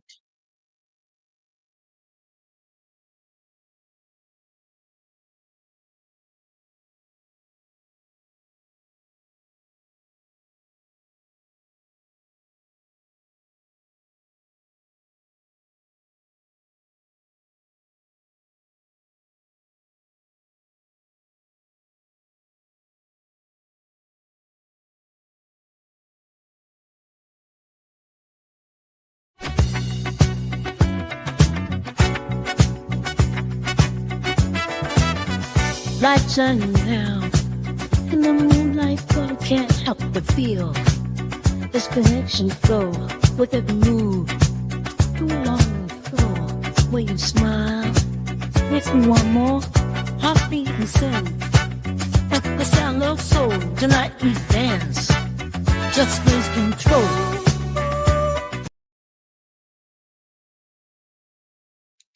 Sorry, beloveds, had a business call. Okay, so let's get back to it at the end of the day. Hold on. So, anywho, like I told you all, Trump needs to sit down somewhere, okay? He needs to sit down somewhere because this is all crazy. DJ Big Six said, don't be scared by people. Exactly. All right, because what's going to happen is going to happen anyway at the end of the day. I mean, just prepare yourselves for whatever goes down. Now let's talk about these hostages, because they freed the hostages. Okay, first images of hostages being released from Hamas captivity. All right, let's get into it. This was reported 9 hours ago. At the end of the day, y'all better get ready to ride, honey. All right. Where's all the regulators? All y'all to be talking all that trash. Listen, I'm not even joking, but could you all, Reggie said no fear. I know that's right. But could you all see them? Could you see them trying to put us on planes, trying to get us the hell up out of here? How would that turn out? Okay, how would that turn out, honey? That would be a sight for sore eyes, honey. I'm not worried about Nathan, okay? Trump can miss me with it. That's what he can clearly do. I promise you that. Morning on this Monday in Israel. It is a historic day, and you are watching history unfold. This is the Knesset in Jerusalem, the Israeli parliament building. President Trump has been invited to speak to the Knesset. He has been obviously very involved in the peace negotiations that have resulted in what you see on the banner at the bottom of your screen there. All 20 living hostages now confirmed to have been released by Hamas. Israel is releasing nearly 2,000 Palestinian prisoners in return, and there are the bodies of 28 hostages who died while in horrific conditions in Hamas captivity. Those bodies are going to be returned in the coming days, perhaps weeks, because it is not known where all of them are. If you're just joining us, you're looking at the Knesset. President Trump will be the fourth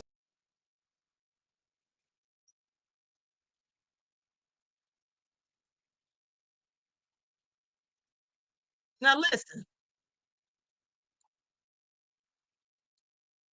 Listen to this, you all. Ha! Trump could not get the Nobel Peace Prize, so Israel's giving him a medal of honor. Ha! Please. They talk about that's the highest medal or highest honor you can get. Okay, is that what he sold us out for? Is that why you sold us out, Trump? Please sit down somewhere. Okay, I might go back to that in a second. Uh, I might go back to that in a second, but in the meantime, let's check this out. Hold on. I have a lot to get to. I need to hurry up because I don't want to be here all day. I don't want to be here all day, beloveds. Hold on.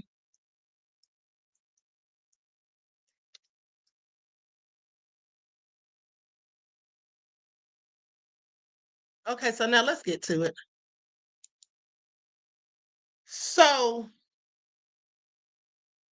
here it is. This is what I wanted to tell you all. First of all, no, I'll get to that first.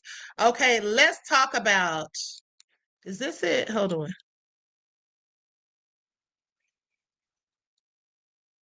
Okay, so we're going to go to Tizzy ENT. He has something to say. And but I got a couple other videos we need to talk about because first off, Trump tried to get a deal with Burkina Faso.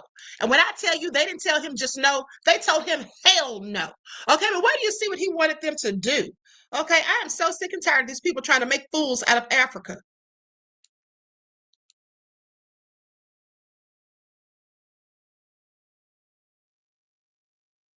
Breaking news, because this just happened a couple hours ago. The Supreme Court ruled, and it is going to allow Trump and his administration to strip the humanitarian parole of 500,000 people from 4 countries. A protection that was in place to keep them from being deported is being stripped, and it is going to result in at least 500,000 people being deported who come from 4 countries. Do you want to guess what one of those countries is? The very first one listed? Cuba.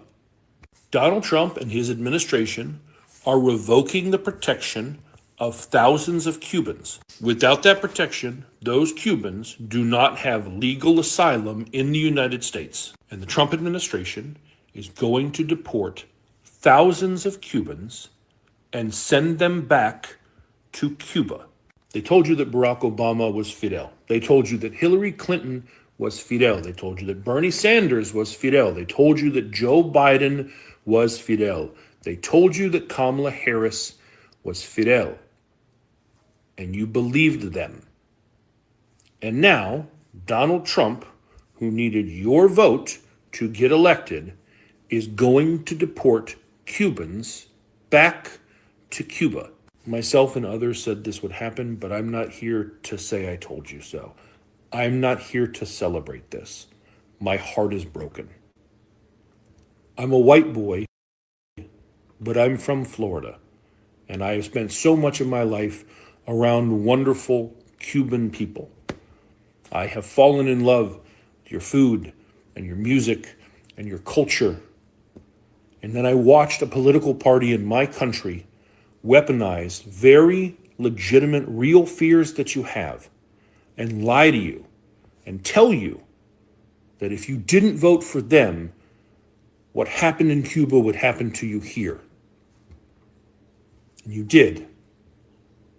And now they're sending some of you back to that place because they only cared about your vote.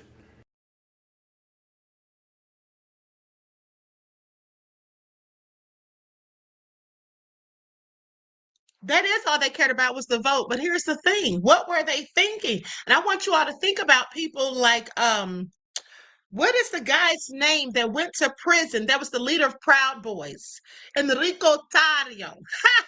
Y'all remember him? He's a whole wanton supremacist, and he's Afro-Cuban, a whole raccoon, honey. Let's send your ass back when you get out of prison, sir. Yeah, you thought that little insurrection you pulled at the Capitol because you were the leader of Proud Boys, you were going to get away with it. But honey, when he gets out of prison, whenever that day comes, he's going back to Cuba too. But he was over here team white supremacy. How stupid are you?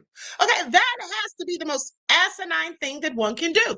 Okay, but anyway, I want you all to pay attention to this clip because this is U.S. Senator Todd Young, who mistakenly exposes their relationship with Africa. Please listen close to what he says. Now, of course, I wasn't shocked or surprised. I knew this is exactly what the colonizers have been doing to Africa for decades. But I also know the Africans know it too. And those nefarious leaders who sell out their own people should be ashamed of themselves. But what I was surprised is that the fact that he actually said the quiet part out loud. Please pay attention because the call clearly is coming from inside the house this time. Let's get into it. Likes up, everyone. Please like and share. I'm bringing y'all real world news that y'all need to know. Okay, let's talk about it. How can we help foster the public-private partnerships, bringing American capital and expertise and standards to Africa so that we can keep exploiting, so that we can exploring where we. Did you all catch that? Did you all catch that? And at the end of the day, when he realized what he said out loud, did y'all see how he got so nervous and he started to stutter and stammer? He had to regain his composure. Let's rewind it and play it again in case y'all missed it. How can we help foster the public-private partnerships, bringing American capital and expertise and standards to Africa so that we can keep exploiting, so that we can exploring where we can get these minerals. Oh, honey, low down and dirty, honey. Okay, we all knew it. It's nothing new. But did y'all hear that? He said, so that we can keep exploring. Oh, sir, we heard you loud and clear. You said the right word, exploiting. That's what you're doing for the minerals. Thank you for telling us what we already knew. I mean, the devils. You see how everything's coming out in the wash? You all see this, right? Everything's coming out in the wash. Nene said QNN, Queen's News Network. I love it. Don't make me change the name of the channel, beloved. Okay, not Queen's News Network. Nene said they always tell it themselves. Yes, they do, and I love it. I'm absolutely here for it. But let's continue because it gets worse, okay? Let's talk about them and the little scheme that they thought they were going to pull on Burkina Faso. Please listen to this, honey. The African is bursting them out, okay? He's exposing the nefariousness of it all. Okay, DJ Big Six had a Freudian slip. Okay, call it what you like, beloved, but I'm glad we all heard it. Okay, I'm glad we all got to hear that. Burkina Faso has firmly rejected a proposal from the United States to accept migrants deported under President Donald Trump's renewed immigration crackdown. The plan involves sending migrants to third countries with which they have no ties. But Burkina Faso's Foreign Minister, Karamoko Jean-Marie Traoré, called the offer indecent and contrary to the principle of dignity. He declared, Burkina Faso is a land of dignity. We are a destination, not a place of expulsion. His remarks came shortly after the U.S. Embassy in Ouagadougou suspended most visa services and redirected Burkinabe applicants to Togo.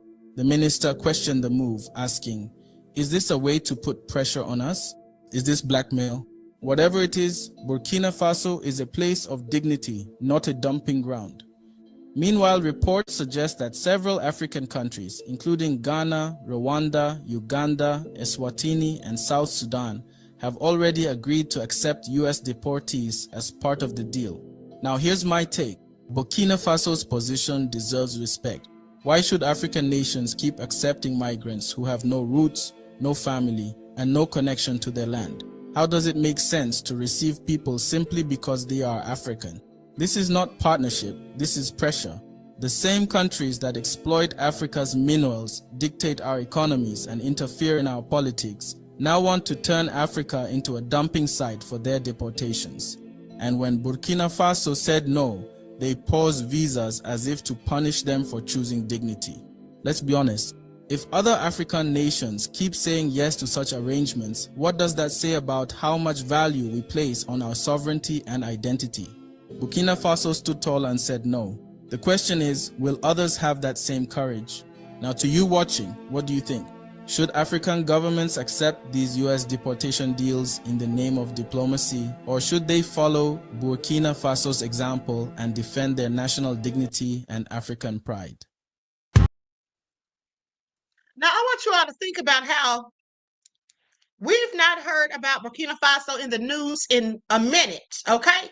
Then now all of a sudden, when Ibrahim Traore starts building up everything, you know, and building schools and all of that, and keeping their gold for themselves and running off the French and all that, now here comes Trump.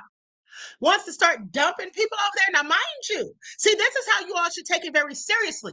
Because what did this young man just say? He said that they want to dump their deportees over there, right? And these people are the criminals that they're talking about, because did you not hear him say that they asked why should they get to dump these people over here just because they're African? Well, they're going to be sending criminals over there too, just like Trump said. And they want to have somewhere to send y'all. Okay, please pay attention. At the end of the day, they want to just dump people over there, okay, over to Africa. No, go ship them to Europe. How about that? They always want to take advantage of Africans, okay? These other African nations should be saying no as well. All right? But it looks like Trump's making plans. So where to send folk? That's all I'm saying. Now, let's take a listen to this. This is all a whole lot going on, honey. At the end of the day, let's just pray that we get through it in one piece.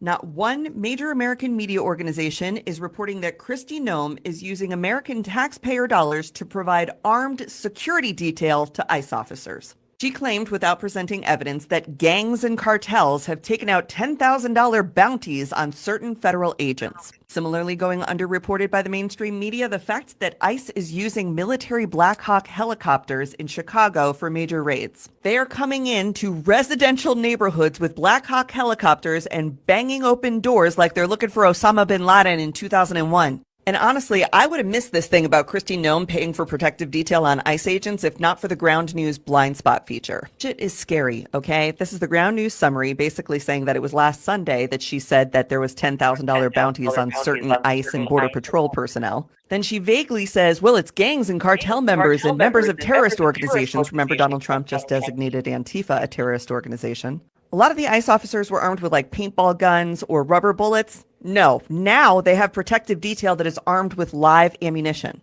Well, there's got to be some evidence to prove that cartels are putting bounties on federal agents, right? I mean, you can't just come out and say that stuff. Somebody must have started that rumor at least. Well, let's go to the Ground News aggregator and see who's talking about it.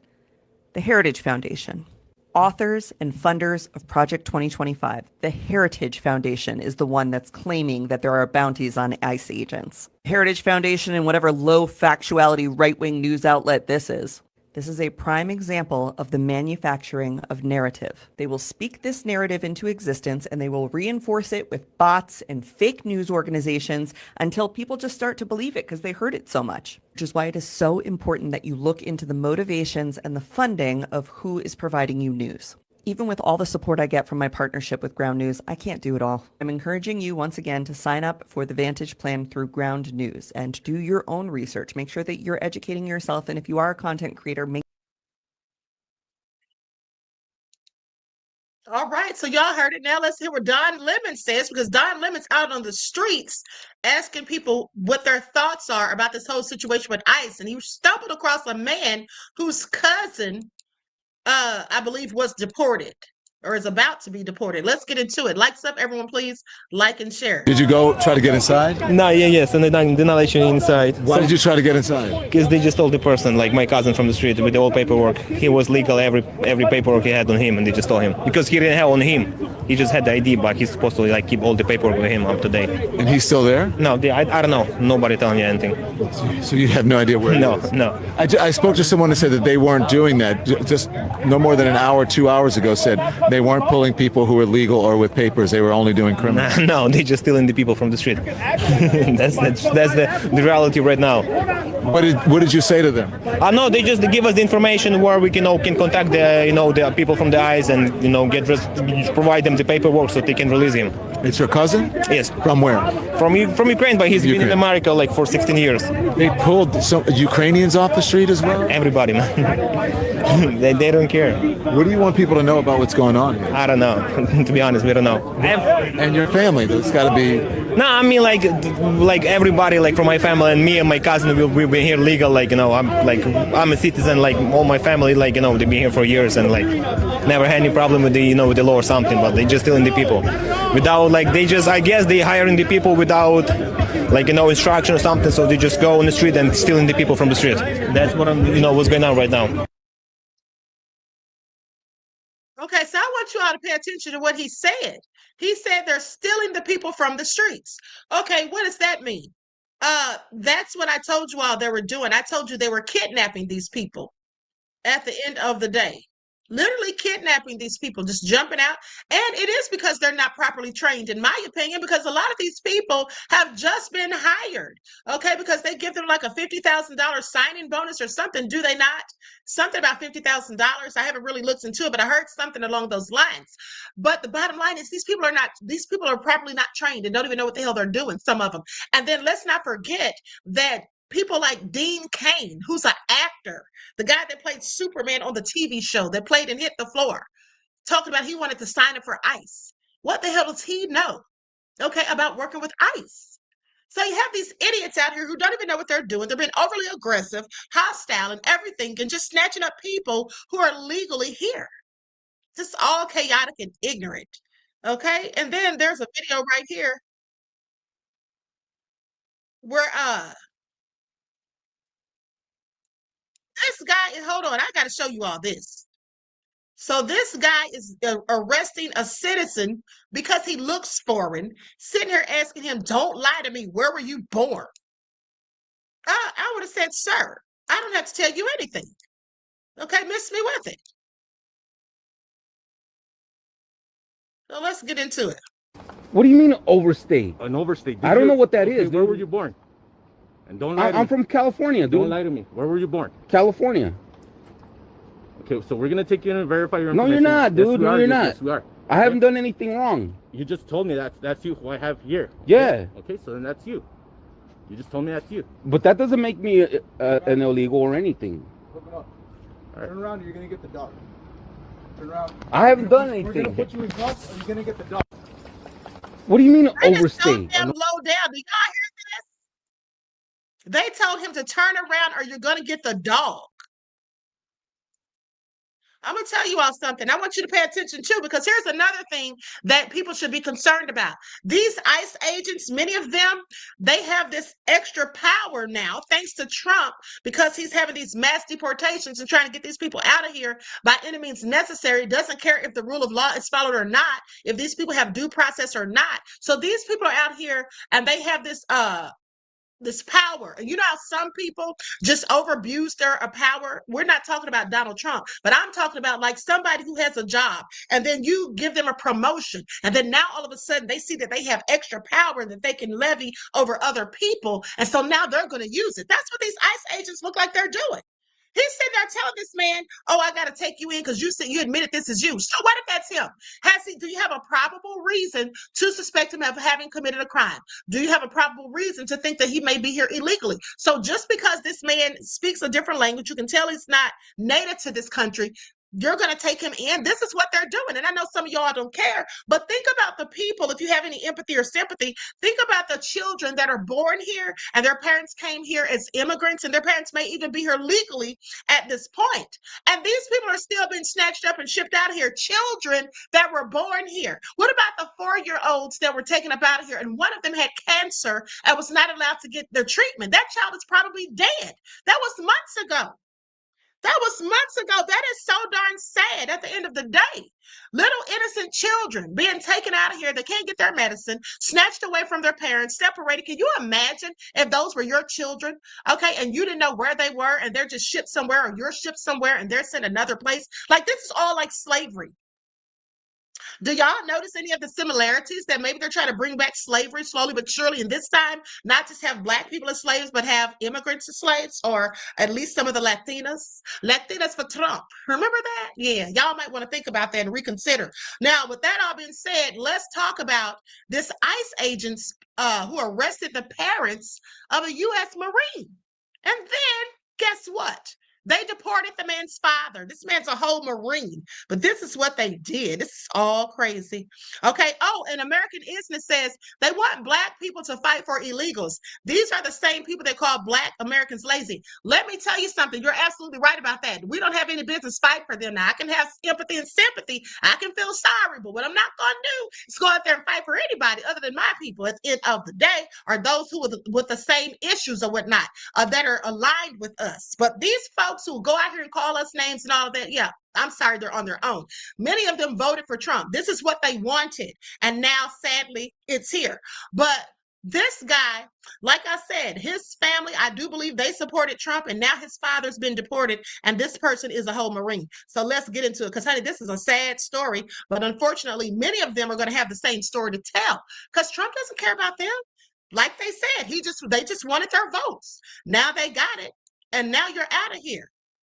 This is Trump's America. ICE agents arrested both of the parents of a U.S. Marine and deported his father despite the fact they had green cards pending and were in the country legally. ICE agents first arrested this Marine's parents at Camp Pendleton before releasing them with ankle monitors and telling them to check back in later. When they checked back in, ICE detained them again, and on Friday his father was deported. Steve said that he enlisted because of his parents. He said they came to the U.S. from Mexico more than 30 years ago and have washed cars and cleaned houses from sunup to sundown for his whole life. He said it was just about making them proud. I've seen all the struggles they've gone through. The least I could do was to serve this country and try to, put some time in. Steve and his parents were heading to pick up his younger sister, Ashley, and her husband, who's also a Marine, at Camp Pendleton on September 28th. They've done that every weekend for the past few months because she's expecting her first child. But Steve said this last time they were stopped at the gate, then ICE agents showed up detaining both of his parents. Their family says they have no criminal history, as well as pending green card applications sponsored by Steve and work visas as they wait for approval, so they were here legally. Friday morning, he talked to his dad on the phone, who said they were being held in the basement of a federal building that houses ICE and immigration court. When asked why this couple was detained, a spokesman for ICE said this: as part of its routine operations, ICE arrests aliens who commit crimes and other individuals who have violated our nation's immigration laws. All aliens in violation of U.S. immigration law may be subject to arrest, detention, and, if found removable by final order, removed from the United States regardless of nationality. But of course we know they're lying, because both of these parents were here legally on work visas as they were waiting for their green cards to get approved. How can you claim to support our troops when you're deporting their parents? And how can you claim to be the party of family values when you're actively ripping families apart like this?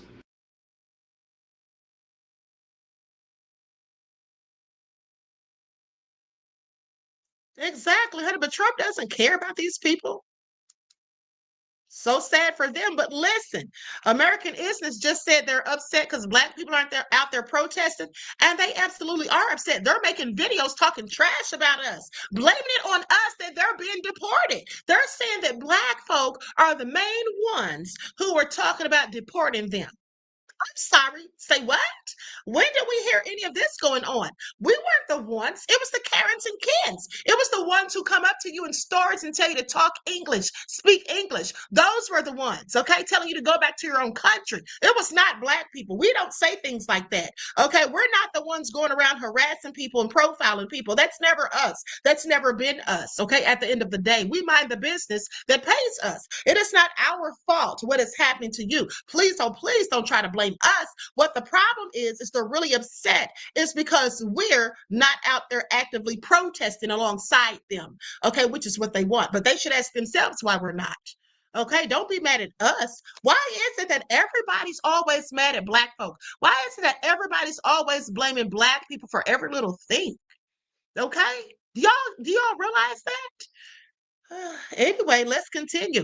Mel said they always want to blame us. Yes, they do. And honey, she was going in. So let's get into it. Likes up, everyone, please. Like and share. Thank you in advance. After this, we're out of here. This live's almost 2 hours long. Y'all know I've been talking too much. Okay, here we go. They are being starved. Now read the caption. Says Latinos for Trump in tears as they blame Black folks for making ICE deport them. Mexican woman blames Black community for people being in ICE detention centers. Honey, what the hell does this have to do with us? They are being starved. They are thirsty, only given 1 cup of water per day, are denied bathroom privileges, are denied medical attention. People in ICE concentration camps are losing their lives. And don't even think about saying FAFO.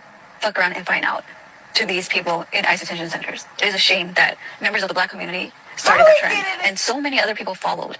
This is an updated voting poll. Updated. Brown people voted for Kamala Harris more. But you fall for the colonizers' divisive tactics, the inaccurate voting polls, the initial propaganda. It is immature and immoral to be centering that type of behavior in response to a community that is being mass deported, imprisoned in concentration camps, and tossed out of the country to who knows where without any rights or contact to any lawyer or family. When we should be focused on solidarity, and this has to stop immediately. Especially those of you who claim to be activists perpetuating this FAFOBS nonsense. Baby, let me tell you something. I don't know what this beautiful lady's about to say, but I sure want to hear it, because what caught my attention is when I read the caption and then I saw her talking smack. I just sent it to my email, so I haven't heard the whole thing. I just heard her talking slick. Now, she has a whole lot of nerve. She's trying to shame us and blame us. Okay? She said it's time for solidarity. We don't have time for this. I like your nerve. Okay? I like your nerve, Selena. You want to sit here and tell us what we got time for, Miss Lolita? Is that what you think you're going to do? No, that's not what you're going to do, because we're not having it. We're not hearing it. You don't get to tell us when it's time for solidarity, when at the end of the day, they have been against us. Okay? They have been acting like they're better than us. They have people like them attacking people like me in California, firebombing the neighborhoods, okay, talking trash, calling us monkeys, saying all kind of racist things. Now, I'm not saying it's all of them, but it is a good bit of them. With that all being said, it's enough of them to make us not want to lend you a helping hand when you're out there protesting against ICE. We don't have time for it. I'm not going out there and get hit with a flash grenade or whatever the hell they call those things, okay, that are supposed to be non-lethal. Yeah, I'm not going out there and risking it. I'm not risking getting arrested for any of them. That's what I'm not going to do. Okay? Maybe if you had talked all that trash about black folk, we'd be willing to help you. Maybe if you weren't sitting there singing Latinos for Trump, we'd be willing to help you. But you were, and you did, and so you're on your own. We don't have a damn thing to do with it, okay? Sitting there trying to shame and blame us, talking about it's time for solidarity. We don't have time for this. Oh, yeah, you got time for it today. Yeah, you do, because you've been having time for it. Where was all that talk about solidarity a few years ago? Huh? Where was all that talk about Latino solidarity when 2020 hit and we had lost George Floyd, Breonna Taylor, and Ahmaud Arbery? And we were out there protesting. Our people were out there protesting. Okay? Yeah, exactly. That's what I thought. So, ma'am, please sit down somewhere, have several seats in an empty stadium, and stop trying to blame black people for the predicament that you have now found yourself in. Because at the end of the day, many of your own people are to blame because they voted for Trump. Okay, that's what they did. Voted against their own best interests, and that's because they want to have a close proximity to whiteness. Okay, that's what many Latinos want to do. And so therefore, they're going to vote for people like Trump because that's the side that they're on. And now that it has backfired, don't come crying to us and don't come blaming us. Everybody, in fact, needs to leave us the hell alone. We're not bothering anybody. Okay, we're minding our own black business. All right, first you have these Charlie Kirk wannabes trying to pop up on HBCU campuses for homecoming, trying to force themselves on black folk, okay, in their learning environments where they don't want to be bothered, when they're trying to enjoy the festivities, okay, and celebrate their traditions. And now we have the Latinos mad at us because Trump didn't do what they thought he would. Please miss us with it. Please miss us with it, beloved. Okay, that's what you can do, Celine. Shouts out to Aaliyah, because this is where it was on her page when I first saw this lady, this Mexican lady, and then I went to her page and she doubled down and literally said that they helped us during the Civil War, which is a lie, and the Mexicans helped free the slaves. Y'all heard this? Wow. You say what now? Did she say? Did she say that the Mexicans helped free the slaves and that they helped us during the Civil War? Woo, honey, this is rich, okay? Perplex says, I damn near fell out when I saw the clip talking about black and brown. We need to come together. Hold your own nuts. Okay, please do. And by all means. Do y'all hear this? Nene says she's just making ish up. This I am for the UK said in the Queen's voice. Say what now? Okay. Honey, I cannot believe what I'm hearing, but let's continue because this is delicious. Okay, this is absolutely rich. First of all, Mexico has slavery themselves that wasn't abolished until 1829 or 1830 or something, somewhere around there. And the president that abolished slavery in Mexico was Afro-Indigenous. I don't know why they keep leaving that part out. He looked more like a negro than he looked like. Y'all picking up what I'm putting down? And when we were down there, we was fighting beside them. We was helping to protect their borders. They conveniently leave that out. All this civil rights, nobody that was not fighting with us for civil rights is a lie and a scam, not as a collective. And they know a lot of them are anti-black. It is so crazy that they keep blaming us. First of all, we've been saying fuck around and found out, just like we've been saying a whole bunch of other shit that they co-opt and steal and turn into something else. Fuck around and found out never really had no political meaning. That's just how black people talk. Bitch, fuck around and find out. That's how we talk. Why do they keep blaming us and censoring us when we are not the ones that's putting them in concentration camps? We do not yield, nor do we hold the power to deport them. They are focusing on the wrong people. Why y'all not mad at MAGA? Why y'all not sticking it to the white man? I mean, we just got to call it a spade a spade. It's so weird that the Mexican and the Latino community keeps coming for black people. It's because we're not putting our bodies, we're not sacrificing our bodies and going and running out and standing on the front lines. Is that what it is? Why they got so much animosity toward us like we're the ones that's doing this to them? We're not inflicting any pain on you. And as per Aaliyah's video, because I never saw that initial video, she played a video of a bullhead clear guy coining fuck around and find out for political purposes. Once again, stealing our shit, renaming, reclassifying it, giving it a different meaning. We're not making fun of y'all like that. We really ain't. We don't give a... It's unfortunate, but stop blaming. You're pointing, Let me tell y'all something. This is a whole hot mess. Okay, Andrea says, Selena Maria Vasquez, whoever you are, stop the lies. Here's the thing. The Mexicans did help during slavery, but that's not them. That's not them. And some of these people like her might not even be Mexican. I can't tell the Mexicans from the Latinas. And here's the thing. At the end of the day, that was their ancestors, okay? That was their ancestors. I'm not going to give them credit for what their ancestors did because here's why. At the end of the day, the ones that we have right now in 2025, many of them are, racist against us. And like I said, are down with wanton supremacy.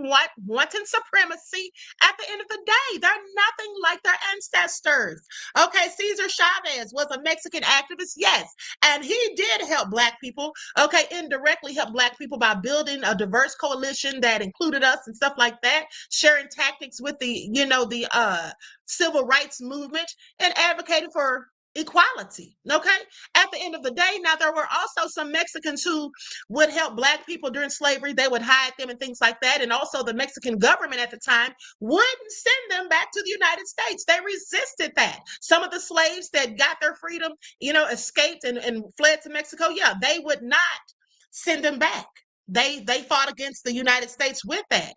So anyway, it was also interesting, honey, because she really was trying it. Yeah, okay. She's talking about Mexicans helped free slaves. Yeah, they did, but not y'all.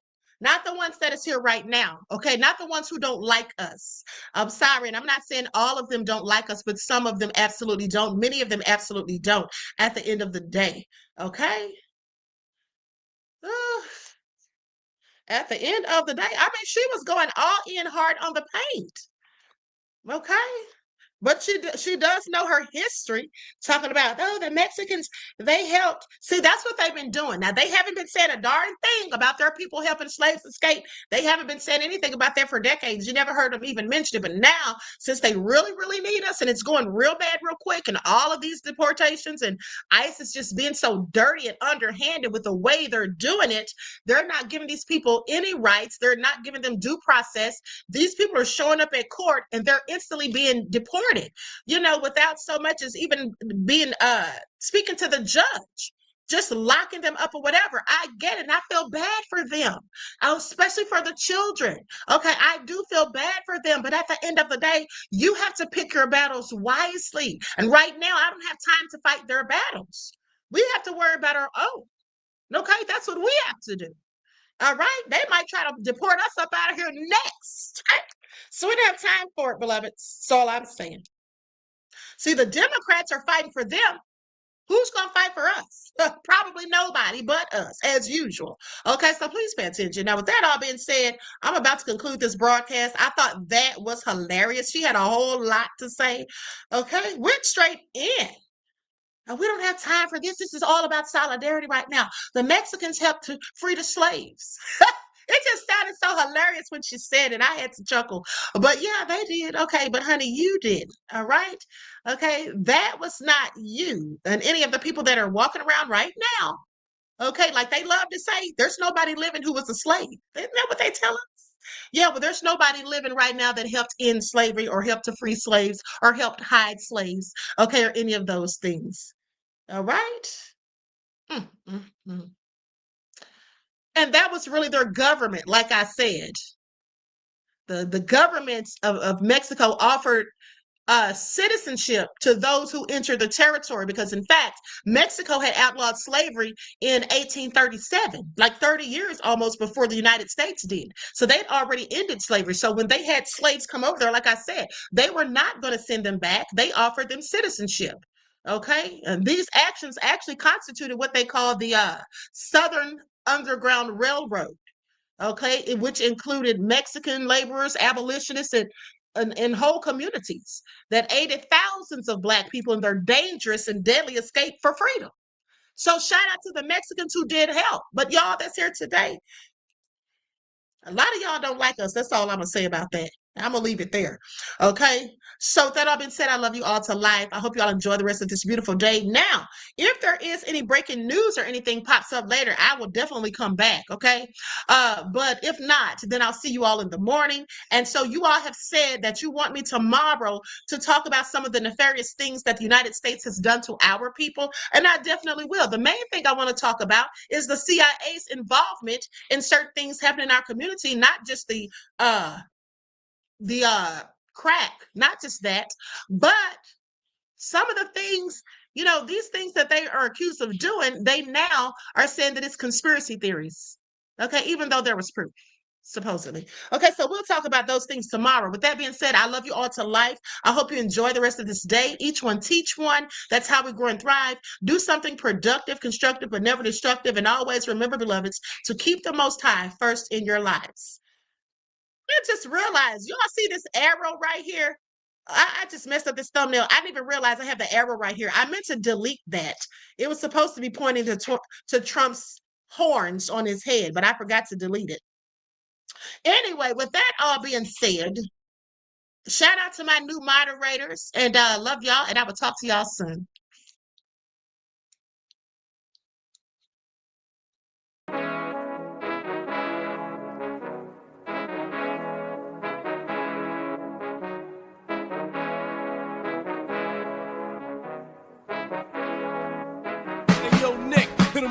Gold all in my skin, God all in my blood, kings all in my circle. You touch one of mine and you're done. They show no love for the queen. Why you hating on me? Is it cause I'm free and I got Malcolm X in my jeans? I got dreams like King Luther, shed blood like Kunsa. You ain't helping my people, I ain't got nothing to say to ya. I want all the smoke like hookah. Talking reparations, America won't be great until they give us compensation. I'm like, I'm the hottest right now. See a bunch of lames out here trying to jock on my style. They be doing too much. I'm the queen, it's too easy. It's like they all at Popeyes, how they be talking so greasy. I just sit back and laugh while these haters get madder. So nefarious how they don't want my pockets with cheddar. I tell them they can do better. These snakes in the grass can leave a bite on your ass, cause y'all be trusting too fast. I got my foot on the gas, other one on they necks. Dropping receipts on haters, you better show some respect. I'm never facing regrets, we only facing the threats. Running through every challenge like a relay, break no sweat. It's a cold game, so I got that blanket with me. Now that my people awaken, ain't no going to sleep. I do not play by my piece. This time I'm playing for keeps. You talking slick, but when I see you like them ends, we gon' meet. And I got gold all in my skin, God all in my blood, kings all in my circle. You touch one of mine and you done. They show no love for the queen. Why they hating on me? Is it cause I'm free and I got Malcolm X in my jeans and I got gold all in my skin, God all in my blood, kings all in my circle. You touch one of mine and you done. They show no love for the queen. Why they hating on me? Is it cause I'm free and I got Malcolm X in my jeans and I got